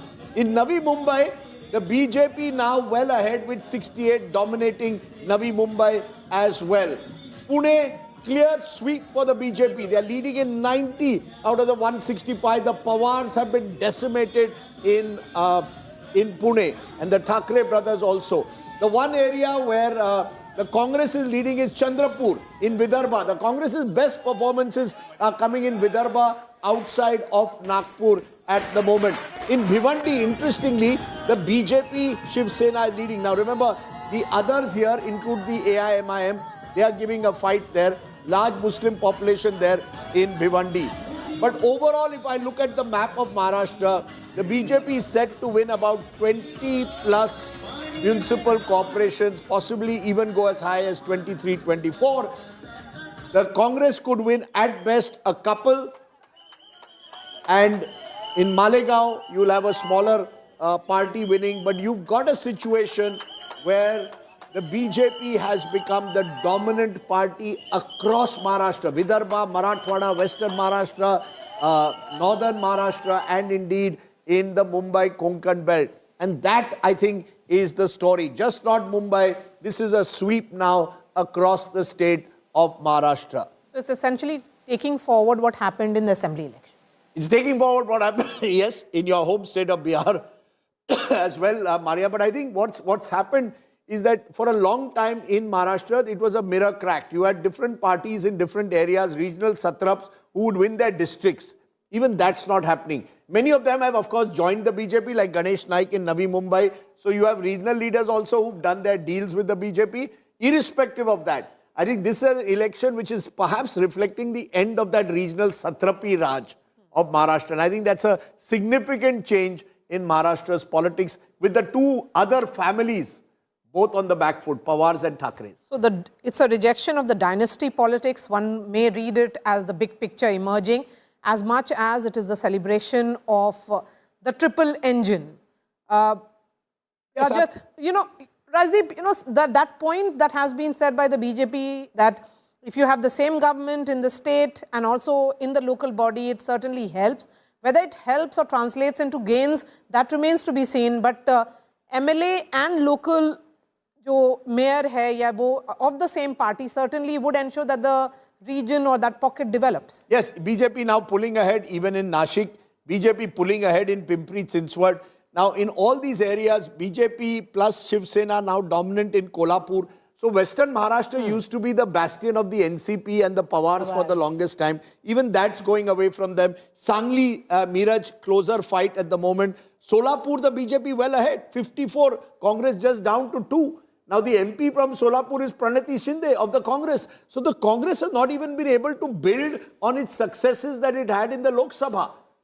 To answer your point, even if I have the MP, MLA, people are not necessarily connecting with the Congress at the absolute grassroots level. And I think that's the big shift that's taken place from 2024. I think the 2024 elections, there were other factors that played out. Samvidhan khatre mein hai. The fact that the Ajit Pawar alliance with BJP was not working quite so effectively. The BJP has overcome all their problems. The opposition has scored one self-goal after the other. Jalna, these are all seats which, in Marathwada also, where again dominance Nawab Malik brother has lost. Nawab Malik's brother has lost, now no Captain surprise. Malik. Remember the NCP, Maria, has been reduced now to the party of Nawab Malik in Mumbai. And his daughter won an MLA seat. But again, all these family Raj parties are finding it more and more difficult to hold on to their families. So Rajdeep, what was seen as a well thought out calibration of the BJP, that if NCP Sharad Pawar and NCP Ajit Pawar comes together, it will be advantage them. That was one of the reading, right? But the voter sees through it. Yeah, exactly. So it's not as seeing through it. It is not stapling two papers together. It is not as easy as that, but right? Then why did the two, the nephew and the uncle come together? What was their calculation if it has badly failed? Because the BJP wasn't giving them. No, because Maria, all of these parties are family-based parties. They treat these areas as their fiefdoms. So you want to protect your fiefdom. Same thing with the Thackeray in Mumbai. कि हमारा गढ़ है. ये हमारा गढ़ है. So when it's your गढ़, you come together, but in Mantralaya you are with the other side. Voters are seeing through it. Your workers and karyakartas are seeing through it. One day you are telling me that you have to oppose my uncle. Next day you are saying, no, we are with uncle. One day you are sitting on a stage with uncle smiling together. Next day you are with Fadnavis and Modi. I think the voters want consistency. If the opposition has to decide in Maharashtra, but Rajiv, do you want to stay together or not? But for someone who's followed the Pawars for a while in terms of their politics, you have a Sharad Pawar who's retiring now. You have a Supriya Sule. No, not retiring. Not tired, not retired. Not retired, but possibly what was his role even this time around, right? And then where's the future now? What, especially losing in your strongest holds, in the manner in which you have, where is the future? The future is... How do you reinvent? One Jilla, Baramati only. Look, that's exactly. So how do you beyond reinvent? Baramati. No, it's very clear. The opposition space is opening up in Maharashtra. Are you good enough to capitalize on it? Are you good enough to be consistent? Will you get the best people in those roles? Maharashtra Congress Chief, Mr. Sakpal, he's a good, nice guy, but he's not a pan-Maharashtra leader for a new, younger, aspirational Maharashtra. There is a desperate need for a newer leadership. What did BJP do with Fadnavis? They took a leap of faith. Devendra Fadnavis, if I'm not mistaken, was a single-time MLA. Yes, when he became the Chief President, Minister of Maharashtra in 2014 at State the age of president. what, 44? At the age of 44. And you completely removed an entire generation, partly because, of course, Gopinath Munde passed away in a tragic accident, otherwise he could have become. But the BJP took their chances. Now, is the opposition willing to take their chances with the younger leadership, stay with it, have an ideological base to it? You are aligning with Prakash Ambedkar, with whom you were fighting only last year in the Vidhan Sabha. I said, nahi hota hai. So perhaps the voters are of the opinion that if they are not going, that none of these opposition parties are ready or prepared to take on the BJP in Malegaon, as you pointed out, it is the Islam party. So they are looking for a completely new player in the market. Look, at the end of the day, Maria, unless the opposition gets its act together in Maharashtra, it will find itself increasingly on the retreat like in many other states, particularly the Congress. You see, the Congress will be now in the same situation that they are in some northern states or in Gujarat. But there's a breaking news, interestingly, a unique triple win for a family. In Maharashtra, Parivar abhi bhi jinda hai. 3 of a family of the Mhatre family have won in Thane. They're all from the Shiv Sena. This is the Shiv Sena Eknath Shinde. Rekha Mhatre has won, Raveen Mhatre has won, Prahlad Mhatre has won. All from different parties, sorry. Rekha Mhatre, Shiv Sena, Raveen Mhatre, BJP, Prahlad Mhatre, MNS. So they have also made sure everyone has हमारे आदमी चारों तरफ है. But that can happen in Maharashtra. Power is in the family. But that is the politics of Maharashtra, Rajdeep, isn't it? That's right. You have, at one end, you have an Ajit Pawar with the BJP, then Ajit Pawar now with his uncle. No, and that's the problem. When you have a Maha mess on one side and you have clarity provided, one leader, a strong organization, clear ideology. The BJP differentiates itself from the other side completely. And I think that Maharashtrians have had enough of this politics of Aya Patil, Gaya Patil, Aya Pawar, Gaya Pawar, you're going here, you're going there. They want consistency. If the opposition can give that, I still believe that the social base in Maharashtra, unlike in a Gujarat, is more conducive to some of the politics of the opposition. The politicians there who keep switching sides, they also need to give a pause to it, because then the public sees through it. I mean, they're like, even if I go out and vote in Pimpri, for example, to Ajit Dada, those corporators won't even stick there. Absolutely. The next day they'll walk over. Absolutely. So, I mean, and this is why are we discussing Bihar? All the 6 Congress MLAs are willing to switch sides and go into JDU. Because there is no glue to hold them. What is that single purpose for them? What are they fighting for when those 6 people are sitting in Bihar Assembly? Whichever party is the central pillar of politics, that's what it happens across the country. That has the power, or perhaps you need to have a purpose, right? I mean, when every day a Congress MLA in Bihar gets up, what is he going out and fighting for? My principal problem is when your ideology is so diluted, and by the season, of the day, you are trying to, or of the year, you're trying to pick issues, run with it, and then leave it. No, but then right that now, is the ideology, is just an issue. You run with it for a few months. Ensured the victory of these MLAs. So it is about now being drawn towards power. No, but it did not happen. This is what I'm saying. BJP was also in opposition, continues to be in opposition in several states. This kind of politics is not there. Okay. This kind of impatience is not there. Rajat, the BJP is having a good day. Good day at the office. BJP inching towards the halfway mark. Remember, 114 is the halfway mark. We have counted 172 wards are counting. They're not all results at the moment. So with about, 55 wards left, the BJP's led alliance is 7 away from a majority. Dhaval Kulkarni, is this a day where Maharashtra's politics has changed dramatically, perhaps forever, or at least for the near future? So, to use a slightly rhetorical flourish, I think we can say that the BJP is now striding the political stage of Maharashtra like a colossus. But there's an interesting sort of outlier here. I mean, from what I know, Latur, where the state BJP President Ravindra Chavan went and said that people will forget the legacy of the late Vilasrao Deshmukh. So there, I think the Congress is making some gains. The Congress is leading over the BJP. So that seems to be an interesting outlier. The other outlier seems to be the Vasai Virar Municipal Corporation, where the Bahujan Vikas Agadi, which is a sub-regional formation led by the Thakur family, that is giving a very tough fight to the BJP. So there are 2 interesting outliers there, but yes, because Pune, Pimpri Chinchwad, where it was expected that Ajit Pawar's party would give a tough fight to the BJP.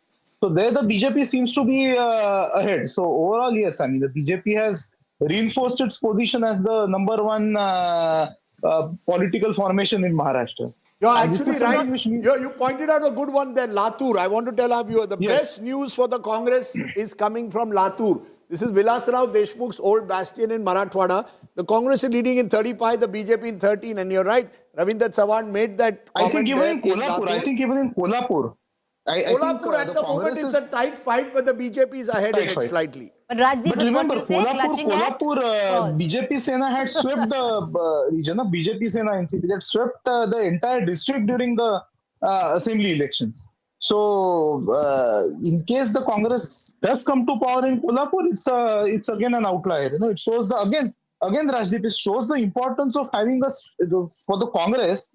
It shows the importance of having a very strong local leadership. And Amit Deshmukh in Latur, Dheeraj Deshmukh in Latur, of Satish Patil in Kolhapur. These are the kind of leaders that the Congress needs to nurture. Somebody whom the party cadre can look up to. I don't think it is for us journalists anymore to give the Congress any lessons because they don't embrace them, they don't accept them.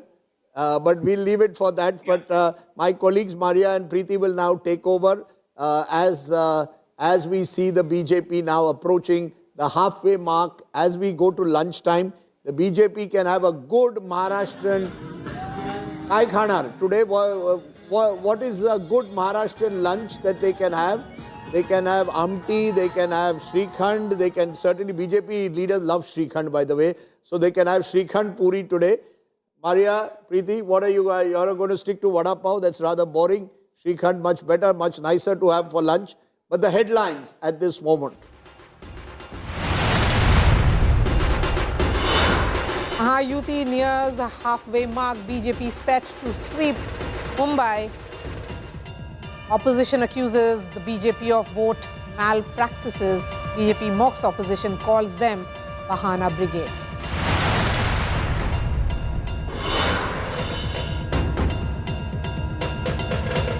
It's the big India Today impact. Maharashtra State Election Commission bars the use of marker pens in the upcoming Zilla Parishad elections. Ahead of the Tamil Nadu polls, India Today speaks to AIADMK General Secretary EPS.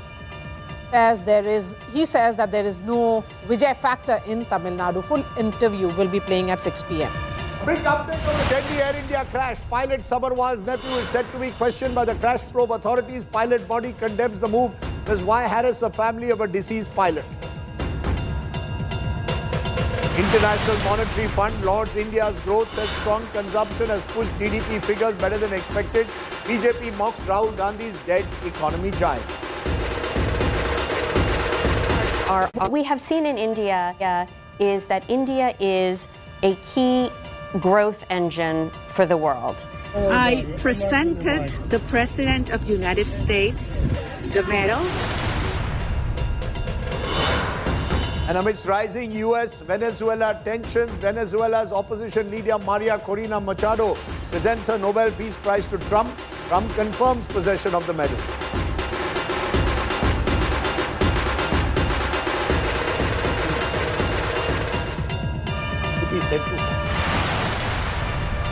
BJP set to form.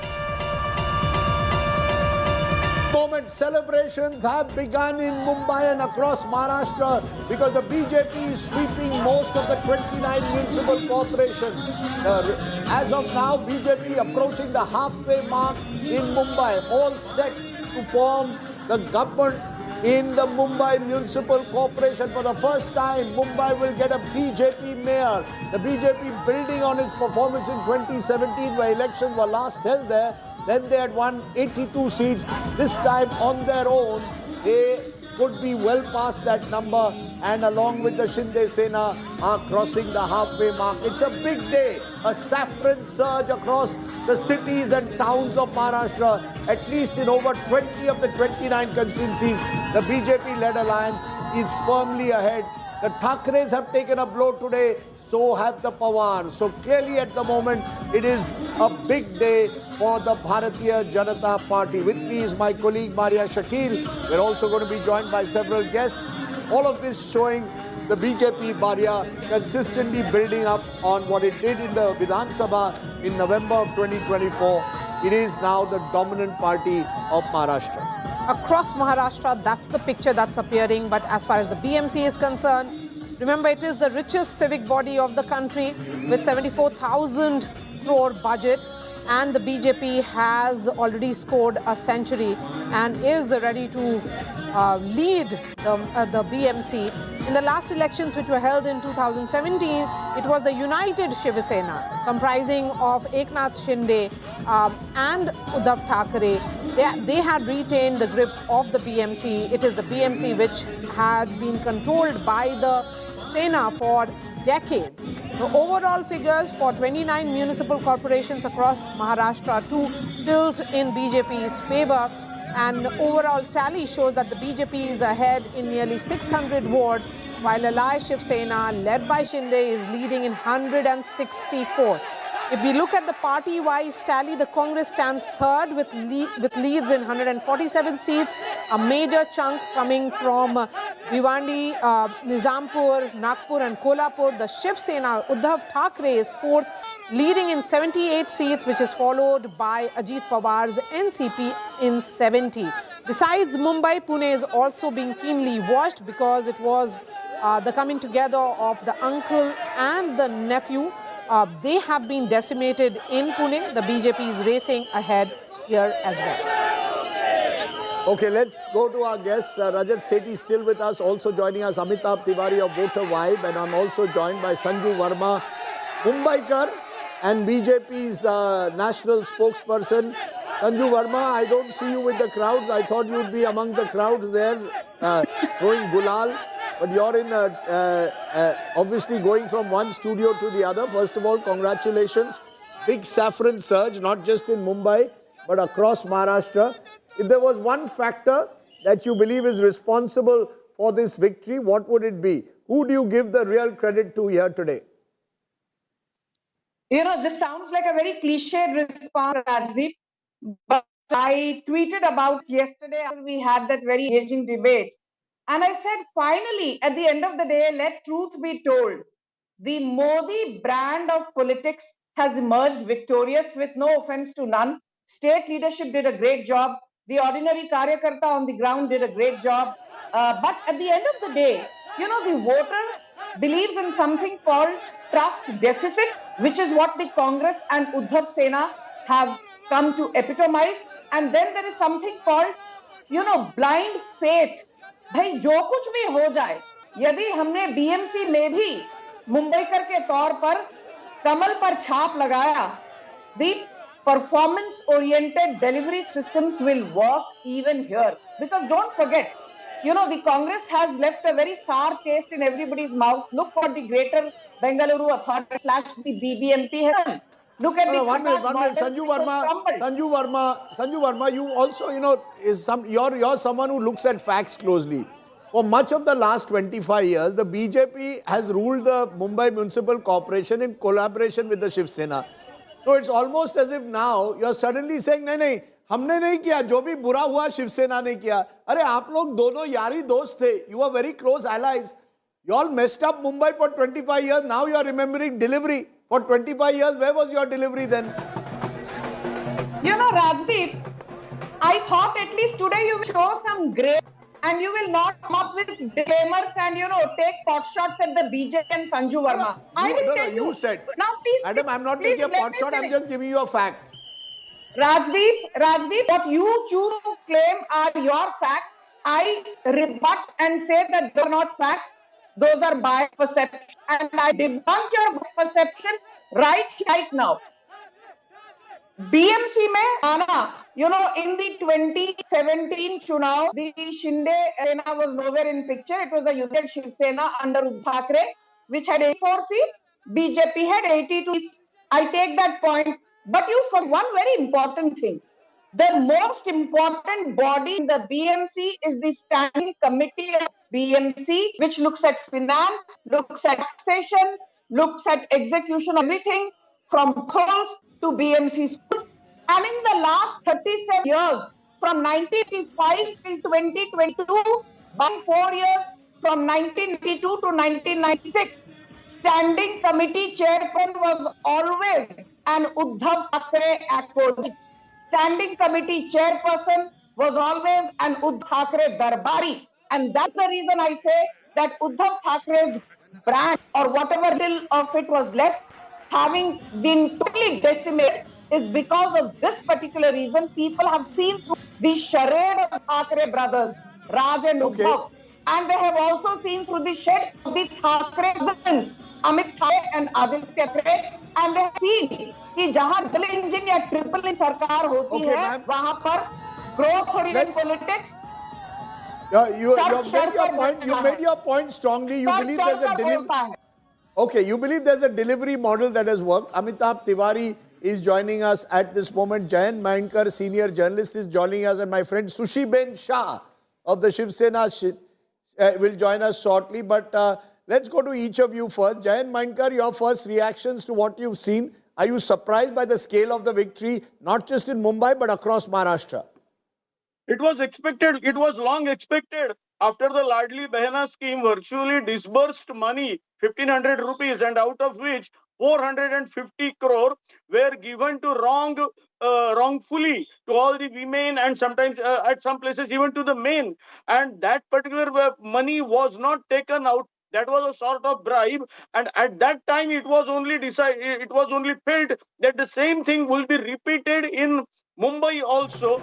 You're saying it's a victory of freebie politics. You're saying it's a victory of freebie politics of cash handouts. Am I correct? Of course, it is continuing. Secondly, Maharashtra Chief Minister Devendra Fadnavis has openly said that we will have Hindu mayor, and if Thackerays would come to power, there will be Khan as a mayor. Then we are having Zohran Mamdani and Sadiq Khan in London and New York. We are having such chauvinistic politics by the Hindutvavadi party, which is already in that chauvinistic approach, and we are continuing with that.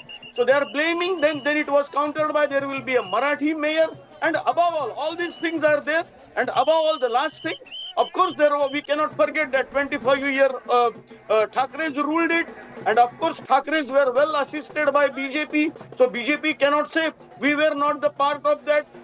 Okay, I take your point, Mr. Mainkar. I'm glad to see that BJP has now reached the halfway mark. That's right. This is in terms of leads. BJP has crossed the halfway mark in the Mumbai Municipal Corporation. A historic first for the BJP. History being created.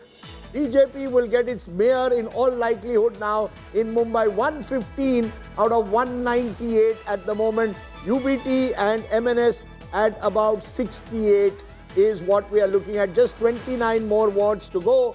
The BJP has crossed the halfway mark. Doesn't look like getting 2/3 or 150. More likely now to cross the halfway mark and have a simple majority. But that is a big day. Amitabh Tiwari, it appears the upper limit that some pollsters gave, 150 plus, unlikely as of now. That could change again. But as of now, clear, simple majority to the BJP. Do you get a sense if the UBT had tied up with the Congress, they would be better off looking at these numbers now? In hindsight, yeah, I mean, they might have been better off. But I don't think that the scale of the result would have been fairly different, because all these three parties had fought in alliance, which is the Congress, NCP, SP and the Shiv Sena UBT, even in the 2024 Vidhan Sabha elections, and they had lost out in the Mumbai zone in a big manner, 22 seats to Mahayuti versus 14 seats to the MVA. So the result may not have changed, but I think strategy-wise, the Congress perhaps left it to the UBT and Raj Thackeray alliance to take on the BJP, taking a back seat. The Thackeray brothers felt that the Marathi Asmita factor would consolidate the Marathi vote. That's not happening, because as per Access My India, only 50% or rather 49% of the Marathi Manus vote is being backed by the UBT and the Raj Thackeray alliance, and 30%, a very big chunk, is being backed by the BJP and the Eknath Shinde alliance. And they perhaps thought that the Muslim community would have no other option but to vote for them, because they were best positioned to defeat the BJP. I think that also has not happened. The historical tensions between the Shiv Sena and the minority community, and the fact that at any point of time they can still go back to the BJP. Nobody stops them. Congress is the only party which cannot do that. Also created a confusion in the minds of the minority voters who have largely stayed with Congress. Susi Shah of the Shiv Sena Shinde faction also joins us on this broadcast. Susi Shah, how are you looking at the numbers? Of course, a lot of reason for all of you to cheer. Yes, absolutely. And congratulations to Sanju. We did a great job together. 25-year-old friendship. And we have swept the Vidhan Sabha, the Nagar Palika, Nagar Parishad, and now BMC. But Mr. Sardesai, you must take this. This election was all about Vikas, development. But it was also about Sangathan. You see, we have a strong foot soldiers on the ground, and our Eknath Raoji Shinde, he's risen from the ground, he's risen from the cadre. So what he does is he really strengthens the cadre, and especially the candidate. He's the person who's taken 70 sabhas, whether it be sabhas, whether it be roadshows, whether it be Shakha Bheti, and individual in Mumbai. He has ensured that every candidate is empowered in all manner, whether it be social media. He had 2 MLAs working with the candidate. You all know that I've also been on the other side. Before anyone points out, let me only point out. But this Shiv Sena party, the Maha Yuti, respects the cadre, salutes the cadre. And today you see a combination of development, the combination of Sangathan, we have romped home. And the Mumbaikar, they have redefined what is Mumbai. Are you not worried that it is the Shiv Sena's dominance of 30 years in the BMC which has ended? It will be the BJP which will now be dominating, and you are the second partner. I can't say dominating. They the contested Big Brother more has seats. been decided by Maharashtra. No, but they contested more seats. We contested on 90. So as I said, we have a 25-year-old, the oldest coalition, the oldest friendship is with us. And therefore in us, it is not bade chote, it is not big brother, small brother. We work in tandem, shoulder to shoulder, and shoulder to shoulder. And you see what has happened. Our communication, look at our communication. There is never ever any confusion. We might fight separately. We might win separately, but in the public, we go as one. There has never been a commotion. There have not been press conferences, one backbiting the other. Never. So this is of 2 powerful parties. When they come together, especially when there is at the elections, at the Karyakarta election, there might be aspirations, ambitions of the Karyakarta, which we have to pay heed to. But at the top level, we have always spoken in one voice, in one language. And you see the result. In 2.5 years, Mr. Sardesai, you are a Mumbaikar. You've seen how Mumbai has changed. There are tangible results on ground. And I concede. I really appreciate the coastal road. I really appreciate the metro. I really appreciate the Atal Setu. But I must also take you to some of central Mumbai parts. I must also tell our viewers and you that 95% of the funds of the BMC in the last 4 years only went to councillors and MLAs of constituencies of the Shinde Sena or BJP. So, ma'am, and many of them misused that money. Roads were dug up, potholes were there on the roads, and again after 1 year, the same road was being repaired. So, the record is spotty. I'm not saying everything must be put at the door of an individual. All I'm saying, the effort is there. I appreciate the effort, but don't say all is well. Mr. Sardesai, Rome was not built in a day. While we have taken charge today, you in 2017 knew that improvement committee, standing committee was with Ubata. The Sahib called the shots. Unfortunately, Eknath Raoji Shinde was never allowed to emerge. Was never allowed. The last 4 years you have been in charge. Susi Shah, my point is, ever since the BMC got dissolved, last 4 years, it is your people who have been running the show. All the bureaucrats respond to Mantralaya. The 4 years we have started to cement concretization of the road. By 2026, there will not be a single pothole. And you see the tangible results. See the pollution, how we are controlling it. The point is there are difficulties. The pollution is terrible in Mumbai this year. It has gone to record levels. But we are, Mr. Sardesai, we are acting on it. We have results. We have solutions. You see the water pollution. Are you giving me a guarantee 1 year from now there will be no pothole in Mumbai? Are you giving me a guarantee 1 year from now, no potholes? By 2026, no efforts will be spared to ensure that Mumbai is pothole free. It is an assurance, it's a promise. Will you ensure that the Mithi River is desilted? Will you ensure that the desilting of the Mithi River takes place? Will you ensure that the drains which are clogged every monsoon will be declogged? Will you ensure that the water logging stops? Will you ensure clean drinking water in every chawl and slum? These are the real issues of Mumbai. Will you ensure quality of BST bus services improve? Not just give freebies of 50% benefit of tickets to women? But Mr. You have a big Sardesai, agenda I now. don't have any doubt that we will not be doing it. You be rest assured, and I have no doubt that all these aspects that you raised, it is there in our manifesto, and we are going to act on it. We are going to act, and you will see the difference. The next time after a year, maybe after 6 months, I will have a cup of tea with you and see, Mr. Sardesai, how Mumbai is changing. How Mumbai is changing. That's good to hear. That's good to hear. Maria, it's very interesting. A friend of mine came from New York, also a Mumbaikar, came after a couple of years, and I took him on the metro ride. And he said, wow, what a metro. So I think what's happened is that because for so many years, there was no new urban renewal. Whatever has happened, Mumbaikars are delighted. Coastal Road benefits me. I can go to the airport much faster. There is a class of people who've been benefited. The challenge is now, how do you reach out to the have-nots? The have-nots of Mumbai have lost out. Sanju Verma may not, she's not a have-not, she's a have. But the have-nots have lost out. And I hope that Sanju Verma will look at their concerns as well, as much as she looks at metros and coastal road. Sanju Verma, you agree? Okay, let me first say this very clearly, Rajdeep. I stay at Breach Candy, which is in the Malabar Hill constituency. Now, if that makes me a have,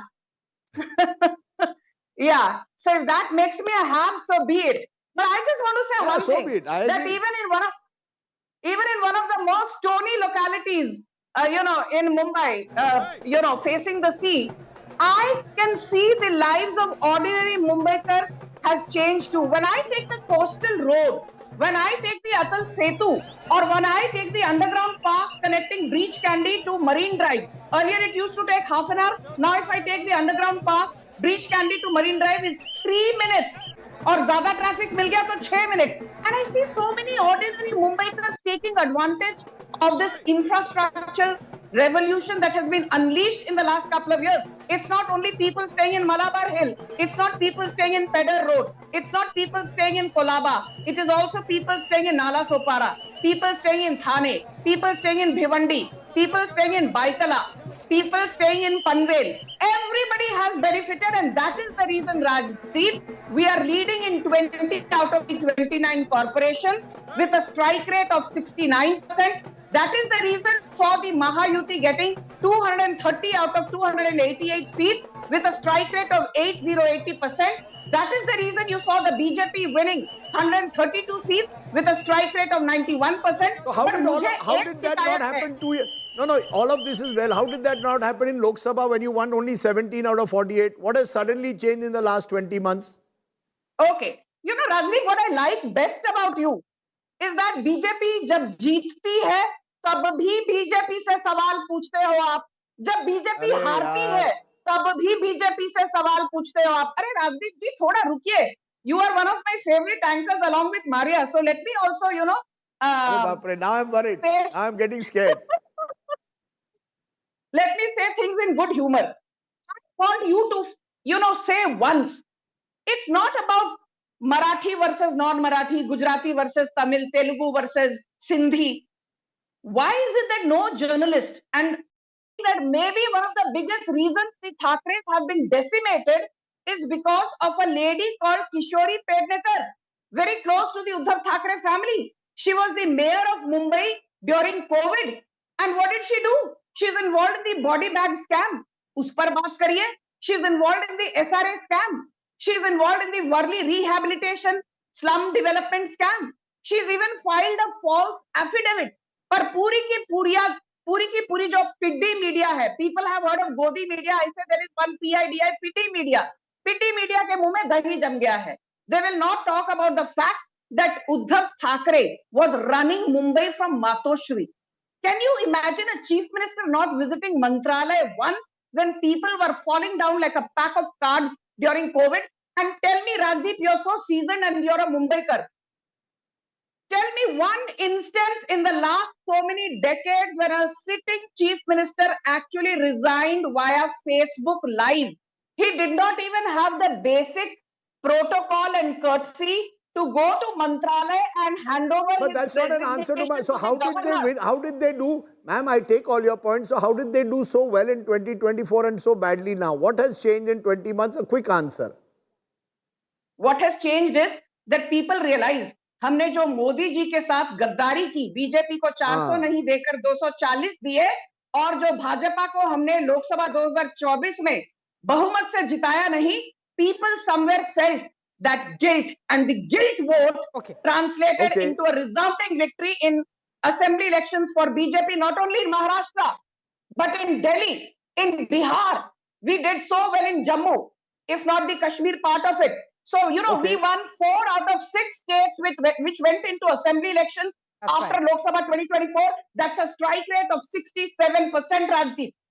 67% strike rate in the 4 states that went into poll. Madam, point taken. You're on a roll. When you're on a roll, I don't like to stop you because then you go on Twitter and attack me. So I'm very scared of Sanju Verma. Whenever I attacked you, why do you always say I attack you? Achha, but go ahead, Maria. Yes, Maria, the go ahead. images Maria, are go ahead. coming in Maria, now go ahead, please. of celebrations happening. Those are the images coming from Worli. The BJP supporters and workers are all out on the streets. This is the image.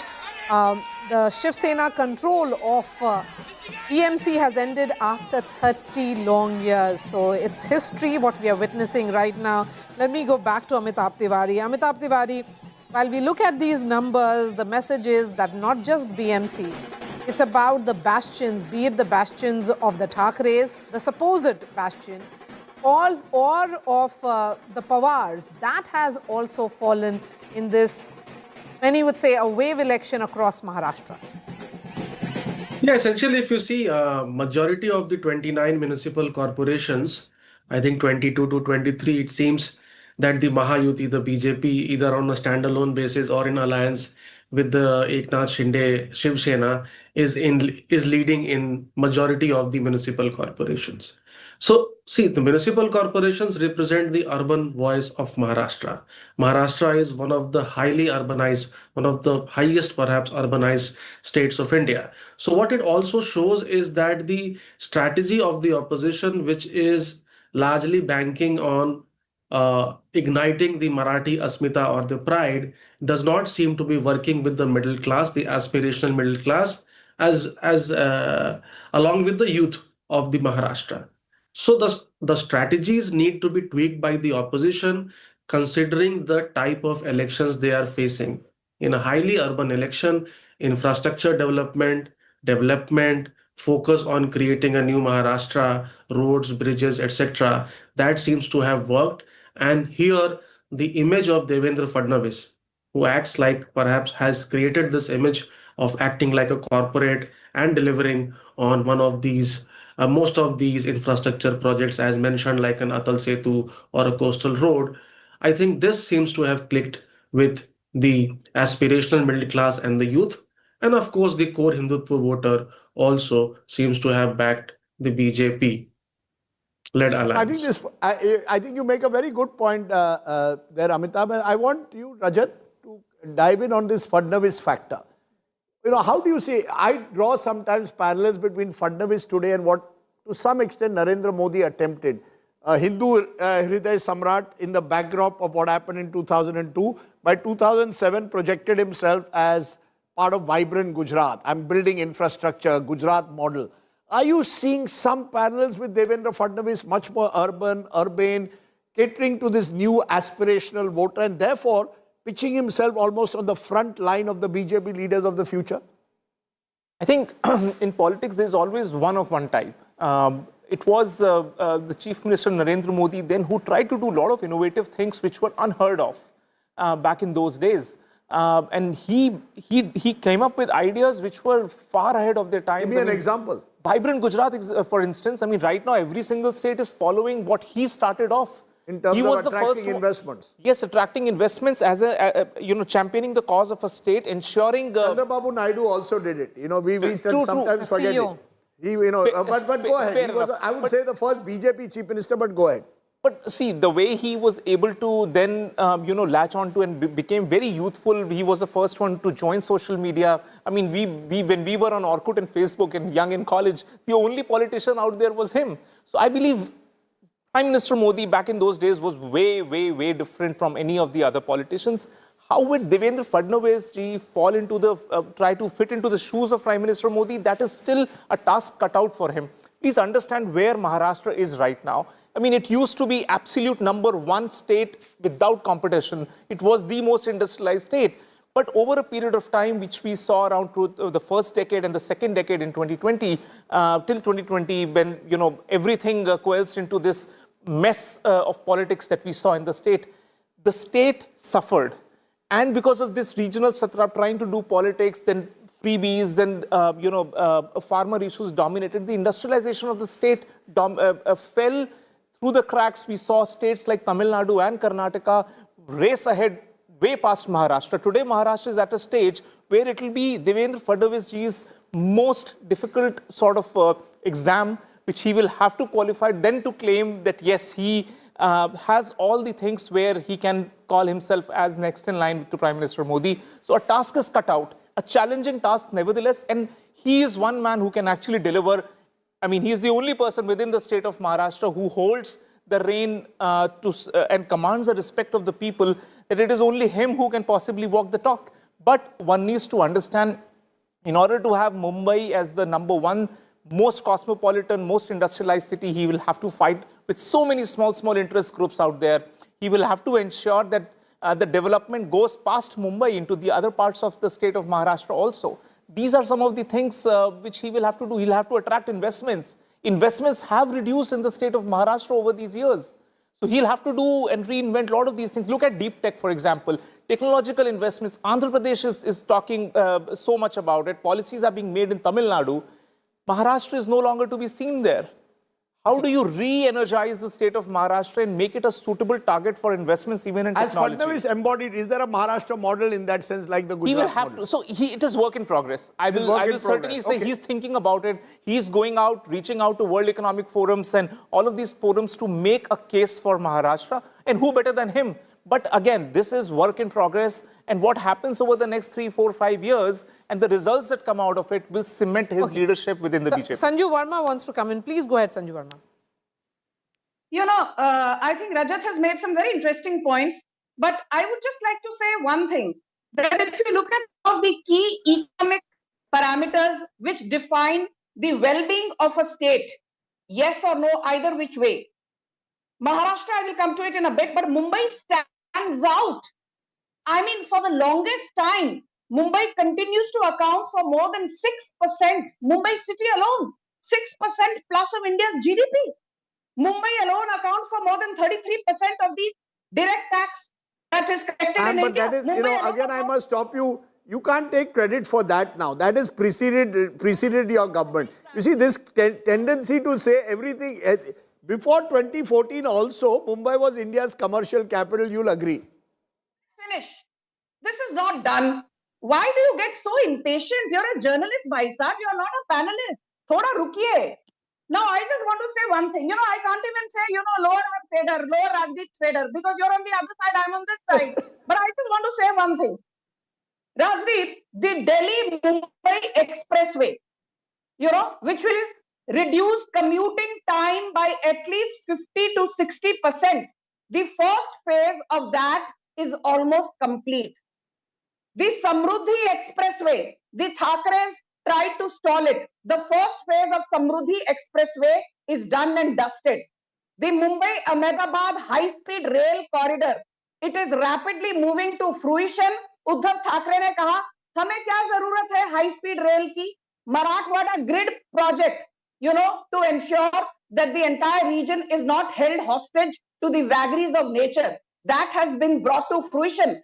Uddhav Thackeray ne bola, ye Marathwada mein grid project ki kya zarurat hai? Andheri Gorai Link Road, Andheri Versova Link Road. And by the way, your audience needs to know this. Mumbai Trans Harbour Link project was envisaged way back in 1961 under Rajdeep's favorite, Pandit Nehru. And it was completed in 2023.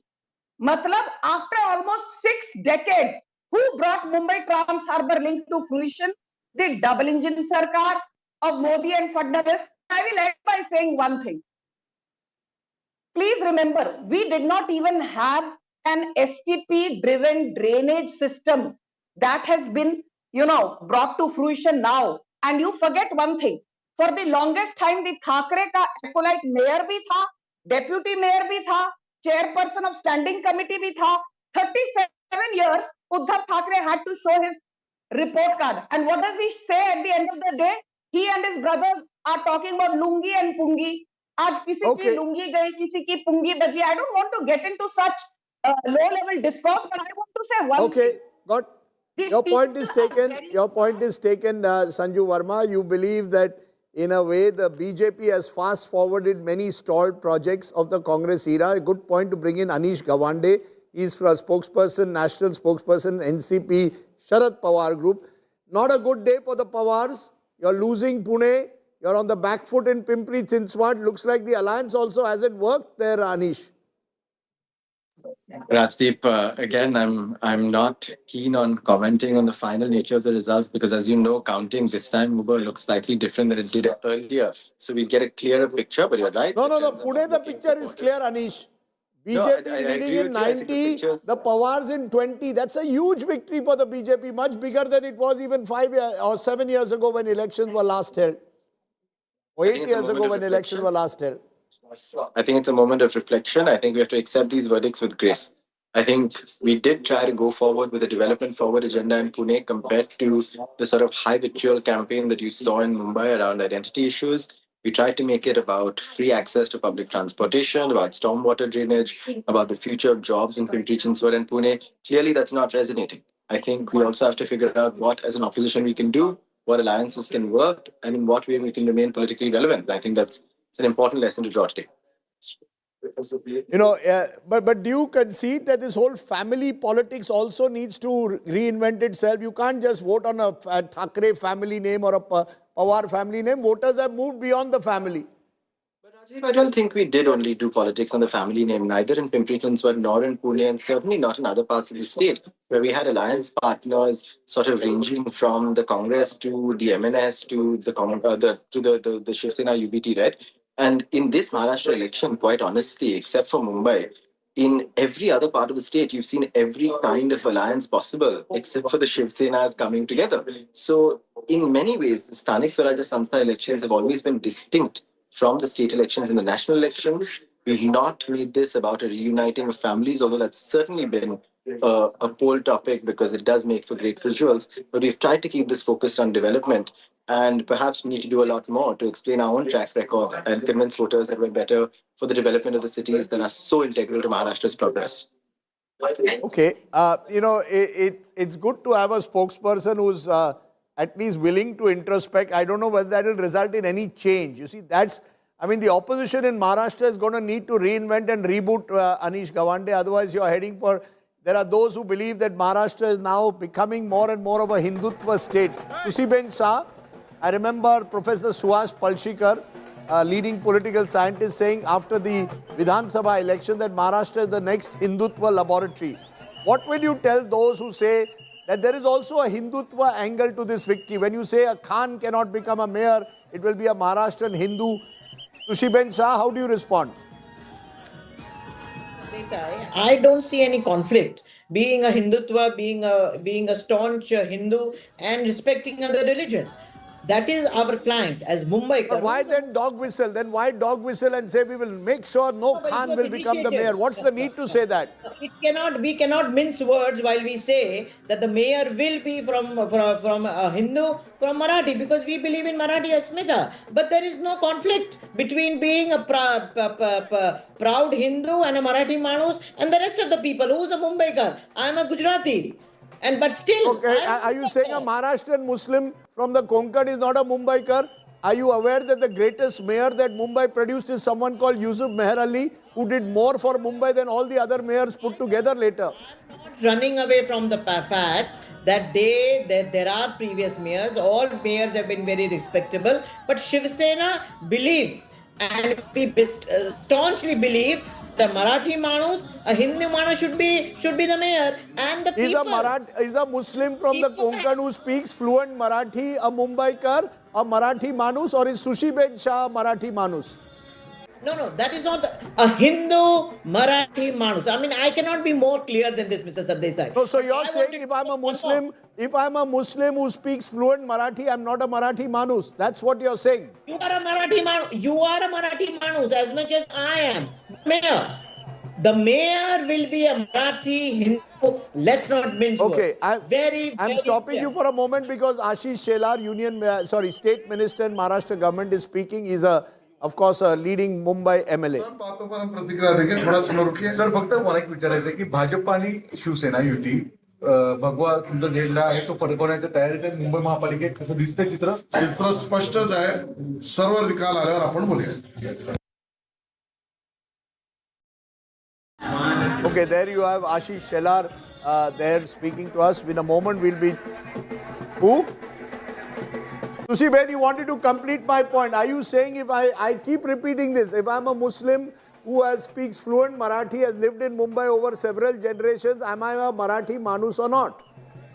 You are a Marathi Manus, absolutely. As I am a Mumbaikar and a Marathi Manus, but the mayor, as I said, Hindu, Marathi. But the other thing that I wanted to say, Mr. Sardesai, is about the woman factor. Why? Where is that in the... Are you saying a Muslim is not entitled to become a mayor of Mumbai? I have repeatedly... You are asking me the same question. No, I will ask. If you recall, in the early 80s, A.R. Antule was Chief Minister of Maharashtra. This is how Maharashtra has changed? That you are saying a Muslim is not entitled to be the mayor of Maharashtra, of Mumbai? It is a number, the number, the percentage. It is our philosophy, it is our belief, and that belief has been bought by every Mumbaikar that a Marathi and Hindu will be the mayor. Now the most important part, women. The women have voted resoundingly this time for the Mahayuti. You see, because you're paying them 1,500 rupees. The Bachat Ghar. You're giving them 1,500 rupees and a series of freebies. It is a freebie, Raj.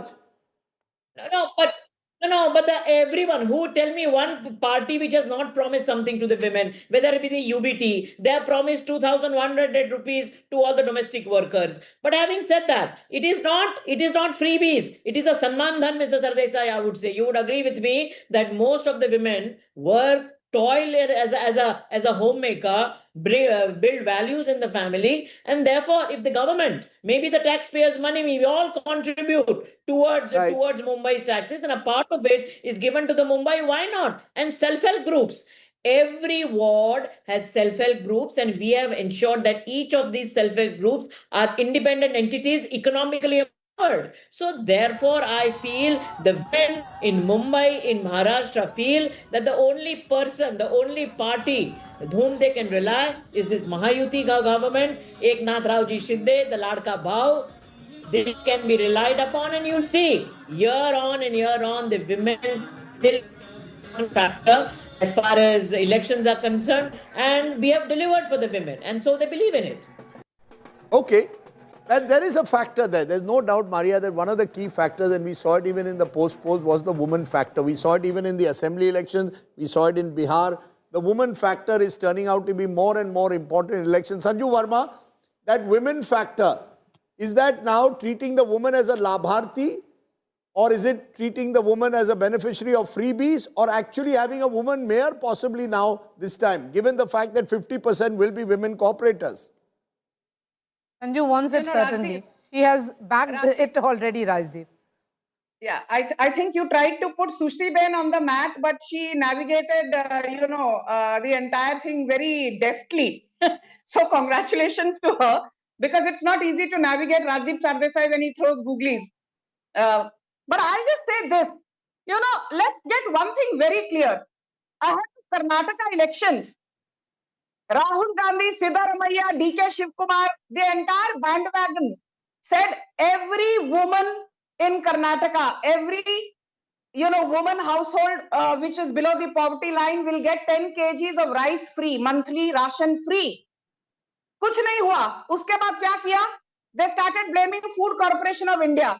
Bus ride free, school free, midday meal scheme free, 300 units of electricity free, blah, blah, blah.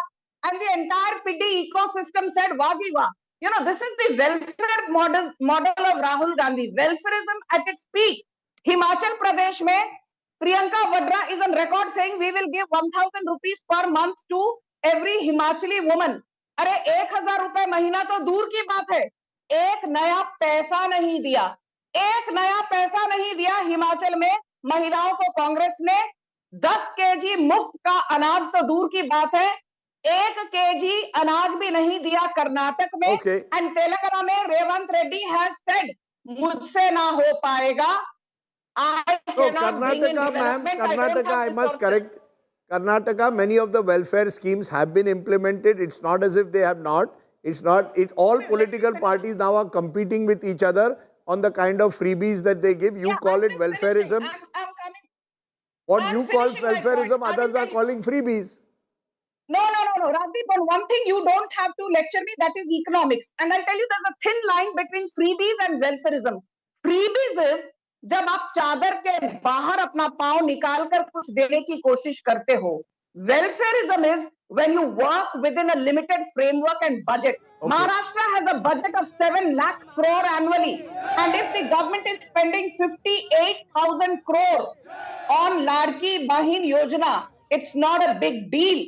But if in Himachal Pradesh, your entire budget is 40,000 crore and you're borrowing 30,000 crore largely from the RBI's Ways and Means facility at concessional rates of interest, then that is called throwing your one party's bravery is another party's welfareism. Okay. So that's how it is invariably. But the numbers are consolidating, and it's BJP all the way across Maharashtra. Let me bring in Amitabh Tiwari again. Amitabh Tiwari, as Axis and other pollsters were predicting that it will be a sweep, that's not really the case. It's 114, perhaps it will consolidate around 117 to 18, 120 maximum. That's how it looks like as far as the BMC is concerned. Did the exit pollsters overestimate if these numbers hold? No, essentially, I think 26 seats results are yet to be updated here, correct? So even if you go by this ratio of 114 to 70, then the number could be anywhere around 125-ish, 125 to 130, which is the lower end of what Axis had projected. But as I have said in the past, it's largely an extrapolation of what the parties got in the Vidhan Sabha. 21 seats into 6 is largely 126, 130. It's a continuation of what the BJP had gained in the state in 2024 Vidhan Sabha election. Even UBT numbers are largely an extrapolation of what they had got in the Vidhan Sabha 10 seats. So 10 into 6 or 7 is largely 70. But does it also show that the BJP is still dependent in a way on Eknath Shinde, that therefore Mumbai still is a city where you need those alliances even now? Clearly, I mean, if you recall, initially the BJP was, as per news reports, willing to contest on around 150, 160 seats, leaving 50 to 60 seats for the Shiv Sena Eknath Shinde alliance. But in the end, we have seen that the BJP is contesting on 137 rather, and 90 seats were given to Eknath Shinde. Is primarily because the municipal corporation still has around 140 seats which are dominated or influenced by the Marathi community, and is a big chunk of around 40% voters which still hold sway by the Thackerays, and to neutralize that they needed Eknath Shinde's Shiv Sena party to make a dent in that Marathi minus vote bank which they have succeeded to suppress. Okay. Let me bring in Rajat Sethi now on this. Sound bites come in. We are seeing women karyakartas of the BJP also on the street. You know, it is perhaps this election management in many ways also, Rajat. While other parties maybe just looking at just setting the agenda, here is the BJP which ensures that its voters are motivated enough. While there is emotive issue, there is also a mix of that election management. That's why we call this an election winning machine, winning state after state. 2024, look at the results, and after that 6 states, elections held 4-1 by the party, and now a clean sweep across Maharashtra local body elections. This is why, Maria, when you and Rajdeep were discussing that, the 3 top leaders, Prime Minister Modi, Home Minister Amit Shah, and the BJP current president did not go to the state of Maharashtra, but you forget that all the other second-rung leaders from every single state, from Tamil Nadu till Uttar Pradesh, we saw all the chief ministers go in, all the general secretaries of the BJP party go in, address various constituents within the state of Maharashtra. It was as if Maharashtra is going into yet another state election. That was the hunger and the appetite and the organizational discipline that we need to go for every single vote, be it whatever level of election. Where did you see that seriousness from the opposition benches? I mean, they did not even hold one meeting together. I mean, also, I had to have a look-up table to see which city, what alliances are the opposition parties getting into. It was so confusing. So imagine from a voter's perspective, here is an opposition which is fragmented. They can't even sit together, even in dire situation. You have no campaign whatsoever. I mean, the 2 Thackerays came together, but they barely did any rallies together. The momentum was lost. They've been together for almost a year or so. They only came together on a stage, on a platform together so late. And then on top of that, you have BJP, who has ensured that right from the Yuva Morcha Karyakartas all the way to the main party, every single leader, big or small, is out on the streets. This does a huge difference to the morale of the cadre and building a family together which works together, fights every fight together. So all of these things become that extra edge which BJP, with a hindsight benefit, you can say BJP is, it is money, power, and you try and basically belittle the effort that BJP puts in. But, you need to see that fighting spirit from the opposition. Minus that, you cannot accuse the party that you're using Sam-Nam Dandabhed alone. Anish, if you look at the number of statewide rallies and the big sabhas that were done, Devendra Fadnavis, 37 in all, Eknath Shinde, 54, 25 public meetings, 29 road shows, Ajit Pawar, 25, Uddhav Thackeray, 3. Joint meetings in Nashik, Thane and Mumbai, Raj Thackeray, just those 3 joint meetings. That's how it has been. Congress, no big sabha. If there are no efforts that are being made by opposition, then why should they expect different result? Maria, honestly, I think that we cannot ignore the fact that we were outspent 10:1 and at ratios even higher than that in these elections.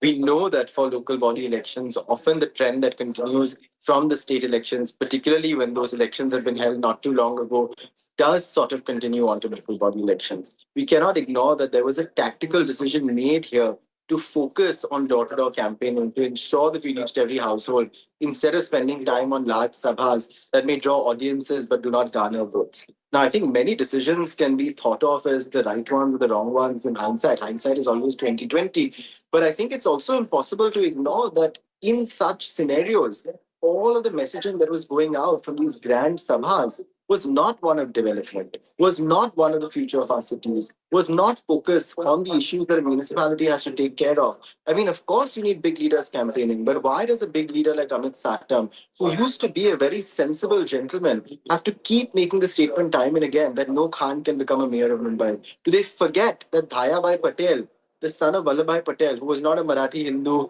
became the mayor of Mumbai? Do they forget that Simon Fernandez, who was a Konkani playwright, could become the mayor of Mumbai? Do they forget, and Rajdeep, you pointed out, that Yusuf Meher Ali could become the mayor of Mumbai? So in a campaign that was based primarily upon dog whistling in these large sabhas, I don't think the absence of large sabhas is a result Anish, of besides the large sabhas, there was that reach out that happened also to each and every Mumbaiker in many ways as well. Can we, is the opposition not really getting their political opponents, their strategy, how much effort that the BJP actually puts in You have an Eknath Shinde who has opened up his house. He's available even at 2 a.m. for his Karyakartas. On the other hand, are the Thackerays largely missing, largely not available or accessible. But you do also That's have the a challenge Sharad for the Pawar. opposition here. But you do also have a Sharad Pawar or a Supriya Sule who are available at their house whenever people want to go. Even today, if you want to go meet Pawar side, you can rock up at either Silver Oaks or the YB Chavan Center or 6 Janpath and meet him. So if accessibility was going to be the only determinant of success in an election, then we should have done a lot better than we're doing right now. So I think, of course, each of these factors individually can contribute to these losses. But it'll require a lot more thinking to figure out what is the main sort of problem that took place here. If I have to hazard a guess, it's going to be the fact that the opposition did not manage to come together for these elections.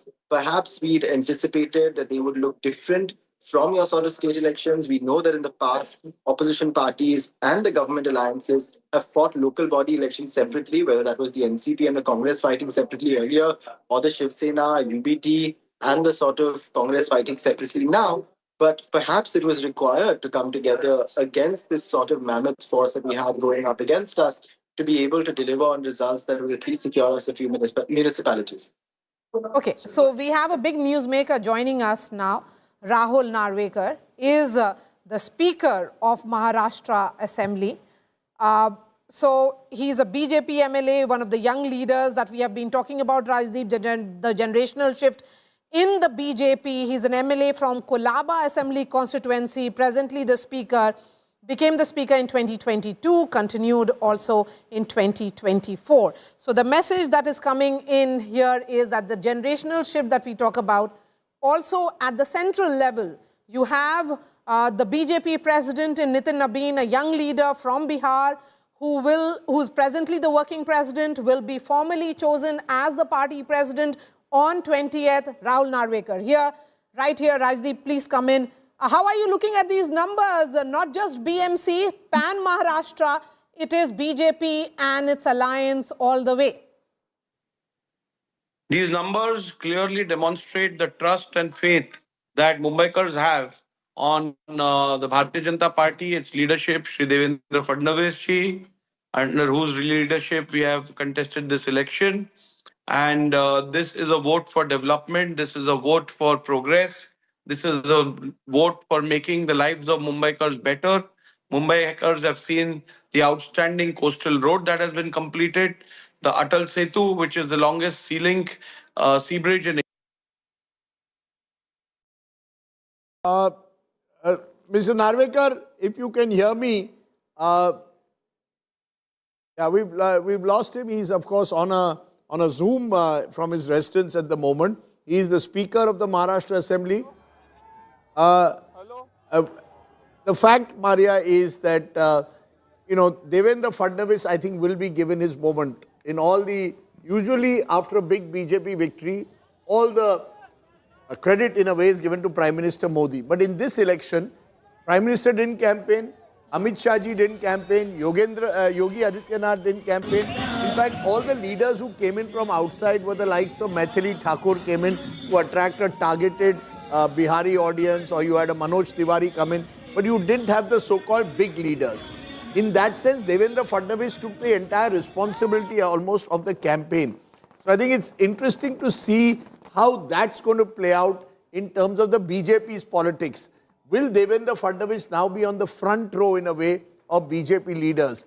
When we refer to the next generation of BJP, often the names that are cited are usually Yogi Adityanath and Amit Shah ji. They are seen as the top two in a way. After Modi, who, if that question is to be asked? Now you'll have to somewhere think of Devendra Fadnavis as well, because he has managed to, in a way, establish the BJP in a difficult state like Maharashtra as the party number one. Gujarat, relatively, you could argue, even before Mr. Modi became Chief Minister, BJP had already become the party number one. In Uttar Pradesh, under Kalyan Singh, BJP had dominated UP politics for a brief while. Now you've got Devendra Fadnavis. So Fadnavis's role will be interesting. I was mentioning this because Rahul... Okay, let's go to the BJP press conference on the Maharashtra elections. बार हमने बहुमत पाया था. आज देश के और संभवतः Asia के सबसे बड़े नगर निगम BMC, Brihan Mumbai municipal corporation में जो अभूतपूर्व सफलता भाजपा, एनडीए और वहां महायुति को मिली है, उसके लिए हम महाराष्ट्र की जनता का, महाराष्ट्र के मतदाताओं का भारतीय जनता पार्टी की तरफ से धन्यवाद देते हैं। इसके लिए हमारे महाराष्ट्र प्रदेश के कार्यकर्ता, पदाधिकारी, हमारे प्रदेश अध्यक्ष, मुंबई के प्रदेश अध्यक्ष, मुख्यमंत्री श्री देवेंद्र फडणवीस जी और उप मुख्यमंत्री एकनाथ शिंदे जी और उनकी मेहनत का ये शानदार फल है।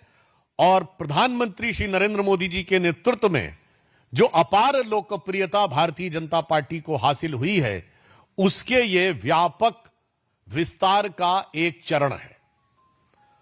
और इसके साथ हम ये भी कहना चाहेंगे कि महाराष्ट्र की धरती, जो भारत के सांस्कृतिक गौरव का केंद्र रही है, छत्रपति शिवाजी महाराज का हिंदवी स्वराज्य जहां से प्रारंभ हुआ, जहां से लोकमान्य तिलक ने पूर्ण स्वराज्य का उद्घोष किया और जो राष्ट्रवाद के विचारों की उर्वरा भूमि रही है, और जो आज मुंबई, जो विश्व की चौथी बड़ी अर्थव्यवस्था और विश्व की बड़ी अर्थव्यवस्थाओं में फास्टेस्ट ग्रोइंग इकोनॉमी का आर्थिक राजधानी हो, तो मैं कह सकता हूं भारत के सांस्कृतिक गौरव और आर्थिक समृद्धि दोनों के लिए विकास की इस नई इबारत को जो हम प्रधानमंत्री श्री नरेंद्र मोदी जी के रूप में लिख रहे हैं, उसको Let's go to our big newsmaker who's joining us now. Rahul Narvekar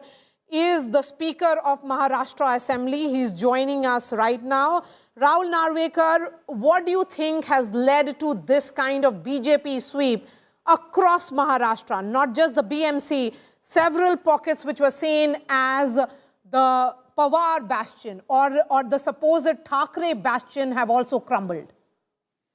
Well, at the outset, I would like to thank the people of Maharashtra for once again completely trusting the Bharatiya Janata Party alliance and casting their vote in favor of this alliance. As you're aware, that the people of Maharashtra through this mandate have voted for progress, have voted for development. The people of Mumbai have done the same. The outstanding coastal road made by the Atal Setu or the brilliant metro network, which has made life much easier for Mumbaikars, is what the Mumbaikars have considered while they cast their vote. So I would like to once again thank Mumbaikars for this support and trust that they've expressed in the Bharatiya Janata Party alliance. Mr. Narvekar, how do you look at the fact that, this was, the BMC in particular was seen as the Thackeray dominated. After 30 years, now it is the BJP-led Mahayuti which will be dominating it, and perhaps BJP will also get its mayor in BMC. Well, Mumbaikars have waited for this moment a little too long. They were fed up with the lackluster administration of the Mumbai Municipal Corporation in the hands of the Shiv Sena UBT fraction. And now they have expressed their opinion of having a better governance and administration in Mumbai Municipal Corporation. And I'm sure that Bharatiya Janata Party will leave no stone unturned to fulfill the desire of Mumbai. Insofar as both the brothers coming together, sentimental about the well-being of Marathi Manus will do, the Marathi Manus will stand up with the party that actually delivers and works towards the progress of the Marathi Manus, who creates job opportunities for Marathi Manus, who creates infrastructure for Marathi Manus, party that makes life easier for the Marathi Manus. Not this sentimental statements and attempts to sway people sentimentally is not going to work any longer. Mr. Narvekar, there were multiple issues and narratives that played out in these elections. How do you look at the fact that many are seeing this as a new Maharashtra which has changed, which has become more accommodative and cosmopolitan in the real sense? that the Marathi sentiment or the Marathi pride that was spoken out by the Thackerays has been the politics which has been rejected by the people of Maharashtra today? Okay, there seems to be some problem with that line of Rahul Narvekar, who is the Speaker of Maharashtra Assembly and also an MLA from Kolaba Assembly constituency. This is the result which has come in from Maharashtra. The BJP-led alliance has swept and is, is leading in 118. That is the number that we are looking at, Rahul. Well, like I've said, there is a transition from the identity city, politics to a truly acceptable or accommodative Maharashtra or Mumbai in particular, which is, yes. See, the mandate is absolutely clear. People have voted for progress. People have voted for development. People are no more interested in sentimentally driven issues. Just to emotionally charge people and deliver nothing. This is not going to work any longer in the city of Mumbai. Needless to state, the city of Mumbai is a very cosmopolitan city, and needless to state that, of course, the Marathi Manus who originates from the city of Mumbai certainly has some sentimental connect, and their culture and their values will always be respected and always will be given a priority. But having said that, we are very, very aware about the fact that this city is a cosmopolitan city which requires the best amenities, best facilities that takes along everyone. This requires the best of infrastructure. We have to make this a world-class city. This is a very, very resilient city, stands up to every challenge, and therefore it needs to be administered by a party with a vision, party which delivers, and a party that fulfills the aspirations and dreams of the common Mumbaikar. Are you sensing that this mandate is a mandate of great responsibility, as much as, you worked hard for this mandate, but that this is also a mandate where people are expecting a lot now? Well, I think the Bharatiya Janata Party alliance has delivered to the expectation of the people of Mumbai, and that's why they got a resounding mandate even in the 2024 elections, assembly elections. And the corporation is this corporation election is a replication of the results that we've seen last year. And because people are happy with the way the state is being administered, they have once again posed their trust in the Bharatiya Janata Party alliance to administer the city of Mumbai as well. And just a couple of more questions, because we are seeing a generational shift in the BJP. You are a young leader yourself. There is a young leader in Devendra Fadnavis, who is the chief minister, under 50 as the BJP president. Is this also ushering in a whole new era? And the mandate which is, and as the exit polls are suggesting, Mr. Narvekar, that this is a mandate where the young Mumbaikars, young people of Mumbai have come out, the aspirational Mumbai, to come to vote for the BJP. So which is a shift also from the sentiments which were there earlier. There's no doubt about the fact that Shri Devendra Fadnavis, Chief Minister of Maharashtra, has delivered to the expectations of the people of Maharashtra, and is a very, very popular leader, not just in Maharashtra, but across the country.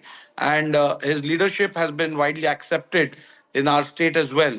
And having said that, having a good young leader with a vision, with a plan for the city of Mumbai, certainly is a huge advantage. And the youth living in Mumbai has also accepted this leadership, and therefore has voted in Bharatiya Janata Party in the Mumbai Municipal Corporation. Are you seeing this as a rejection of dynasty politics or parivarwad? Because be it the Pawars, whose entire coming together of nephew and the uncle hasn't worked in their bastion of Pune, or even this decimation or relegation of the Thackerays? Well, I think this mandate is clearly for development. The way I see it as a mandate for development, for delivery. People are no more interested in just empty promises and loud talk. People want deliveries and deliverables. So I don't see this as a mandate for anything else other than development and progress, which Bharatiya Janata Party stands for. All right, Rahul Narvekar, really appreciate your time. Thank you for joining us and congratulations on this massive victory for the BJP. Rahul Narvekar there, who is the Speaker of Maharashtra Assembly and also is an MLA from Kolaba constituency. Shweta Shalini is the spokesperson of the BJP.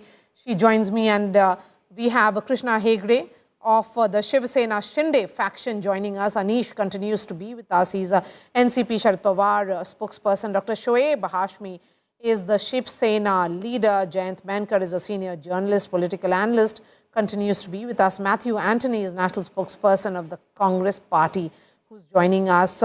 Let me begin with Shweta. Shweta, of course, you know, it's a day of massive celebration for the BJP. Everything seems to have worked for the party, not just in BMC. Now they have the control of the BMC after 30 long years. The BJP is looking at a mayor also. For the first time, there'll be a potential BJP mayor in the BMC. Yes, Maria, thank you. I'll take the congratulations on behalf of my entire party and Karyakartas, my leaders. I think it's been, it's been a difficult last month because everybody has been on the field, and it's time that we have to start delivering the promises that we have made, the promises on which, the model on which the Mumbaikars have actually brought us to power. And why the Mumbaikars? I think we are crossing the 25 mark out of the 29 corporations that went into elections. And I think, legacy politics, people have put a big stop onto legacy politics. People want work. People want to see work. And I think it is delivery and deliverables which people have voted for, and not rhetorics. They have primarily said that this friends with benefit kind of alliance is not something that they are going to go for.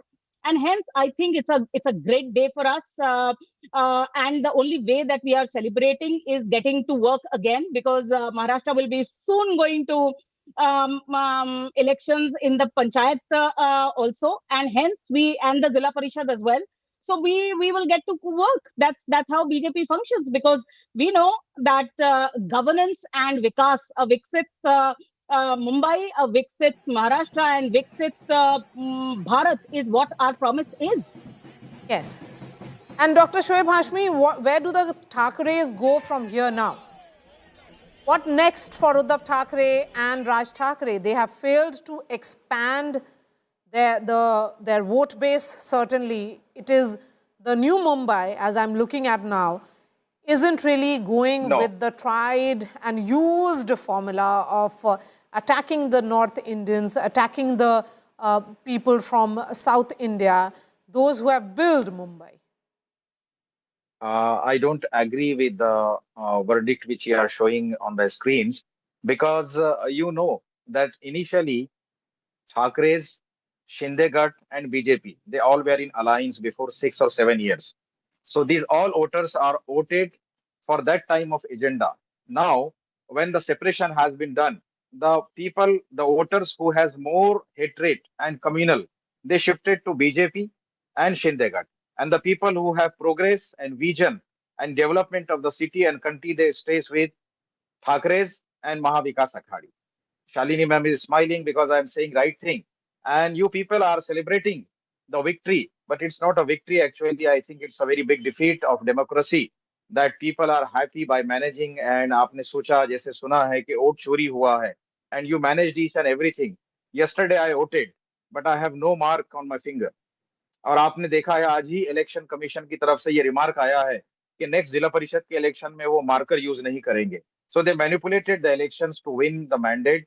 I don't agree with their mandate which they got. But अब results आ चुके हैं, लोग जैसा करना चाहेंगे वो करेंगे. मुझे लगता है कि हमें भी इस पर सोचना पड़ेगा कि हमारी आगे की रणनीति क्या होना चाहिए और हमने और प्रोग्रेस के लिए क्या करना चाहिए. हमें सिर्फ एक ही काम करना है आगे, जो मेरा सोचना है कि हमारी, एक मिनट में खत्म करता हूं मैम, हमें सिर्फ इतना ही सोचना है आगे कि हमने प्रोग्रेस और विजन के लिए अच्छी सोच, अच्छे विचार के जो इंडियंस है उनको हमारी तरफ कैसे अट्रैक्ट करें. और जो बीजेपी और शिंदे गट ने हेटरेट को फैलाया हुआ है और जिस तरह का मैनिपुलेशन किया है, इसको हम कैसे डिफीट कर सकते हैं, इस पर हमें बहुत ज्यादा मेहनत करने की जरूरत है। मेरे अलावा और स्पोक्स पर्सन की अलग अलग राय हो सकती है। मेरी राय ऐसी है कि हमने सिर्फ प्रोग्रेस और विजन के लिए ही काम करना। ये बार बार ये कहते हैं कि इनके पास एक एजेंडा है, एक प्रोग्रेस है, बट आप देखिए कि बीजेपी का कोई भी स्पीच बिना मस्जिद, मंदिर, हिंदू मुस्लिम के होता नहीं है। No, I think it is the time for the opposition to look within. They have to introspect rather than blame either the EVMs or indulge in this kind of blame game. The fact is that the BJP has won this election and they have got their strategy right, be it the election management, the organizational strength, the getting the narrative right, understanding the sentiments of the people, and also Mr. Devendra Fadnavis was seen as the infra man, somebody that Mumbaikars connected to. I think that is the way this election mandate has to be seen, rather than blaming, indulging in the blame game. How many rallies did you all hold? The Congress party and Uddhav Thackeray Sena should be answering that question. You are not even there on the ground reaching out to the people. In fact, there's a piece of breaking news that is coming in now. Chief Minister Devendra Fadnavis will be reaching BJP headquarters in Nariman Point in Mumbai at 3:30 p.m. This is a big moment for Mr. Fadnavis. Remember, years ago, Devendra Fadnavis had said that मैं समुंदर हूँ, लौट के आऊँगा. And Devendra Fadnavis famously saying that मैं समुंदर हूँ, लौट के आऊँगा. At the time, it sounded like political bravado, and today it actually looks like a prophecy. मेरा पानी उतरता देख मेरे किनारे पर घर मत बसा लेना. मेरा पानी उतरता देख मेरे किनारे पर घर मत बसा लेना. मैं समंदर हूँ, लौट कर वापस आऊंगा. Remember that. मैं समुंदर हूँ, लौट के आऊँगा, and this is actually the return. Now, this is about consolidation. Devendra Fadnavis sending a message that he can win Maharashtra local body elections on his own. He is the man of the moment and has managed to clearly consolidate for the BJP, come up with strategies, pan Maharashtra, and also focus on the most important Brihan Mumbai Municipal Corporation. The BMC, remember, is significant because of the sheer, it is the largest or perhaps the richest civic body that we know of. Let's bring in the guests who continue to be with us. Krishna Hegde of the Shiv Sena. Devendra Fadnavis said that on the floor of Maharashtra Assembly, and now he is, "Main lौट के आऊँगा," and he has indeed done that.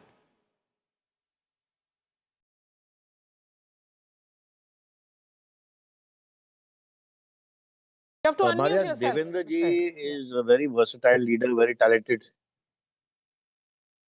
Go ahead. No, already unmuted actually. Can Yes, you hear please, me? go ahead. Yes. See, Devendra ji is a very versatile leader.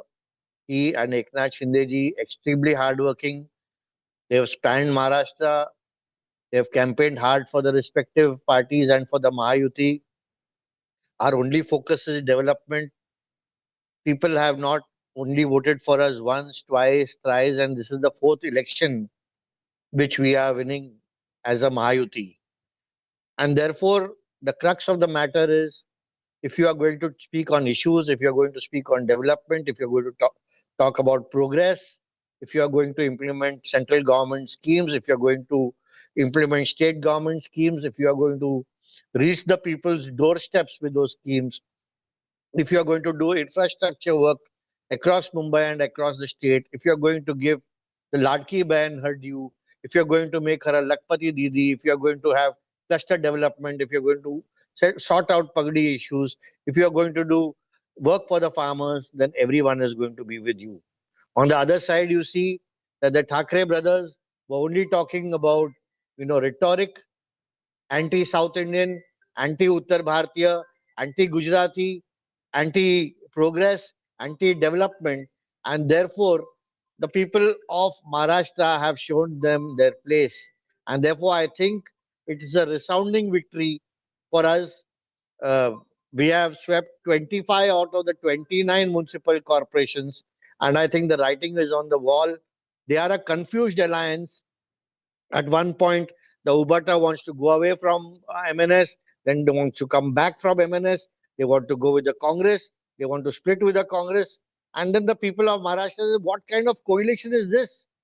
Where is the Mahavikas Agadi? What is the opposition doing? And therefore, we are fighting as one cohesive unit. We are following the ideology of Hindu Hriday Samrat Balasaheb Thackeray. We are following the ideology of Hindutva, inclusive Hindutva, where we work for all sections, all castes and all communities. And therefore, it is very clear that the people have again and again voted for us. And in the future also, we will see that we will take Maharashtra to higher heights. Okay. A $1 trillion Anthony, economy. you know, the message from the BJP certainly was, and the Mahayuti, that they appeared to be united. There was a clear cohesive messaging which came in. On the other hand, there was clear fragmentation of the opposition party. And with opposition divided, this is what the results will be looking like. If you have to take on to the BJP, the might of the BJP, then you have to come up with newer strategies. It cannot be a divided opposition either.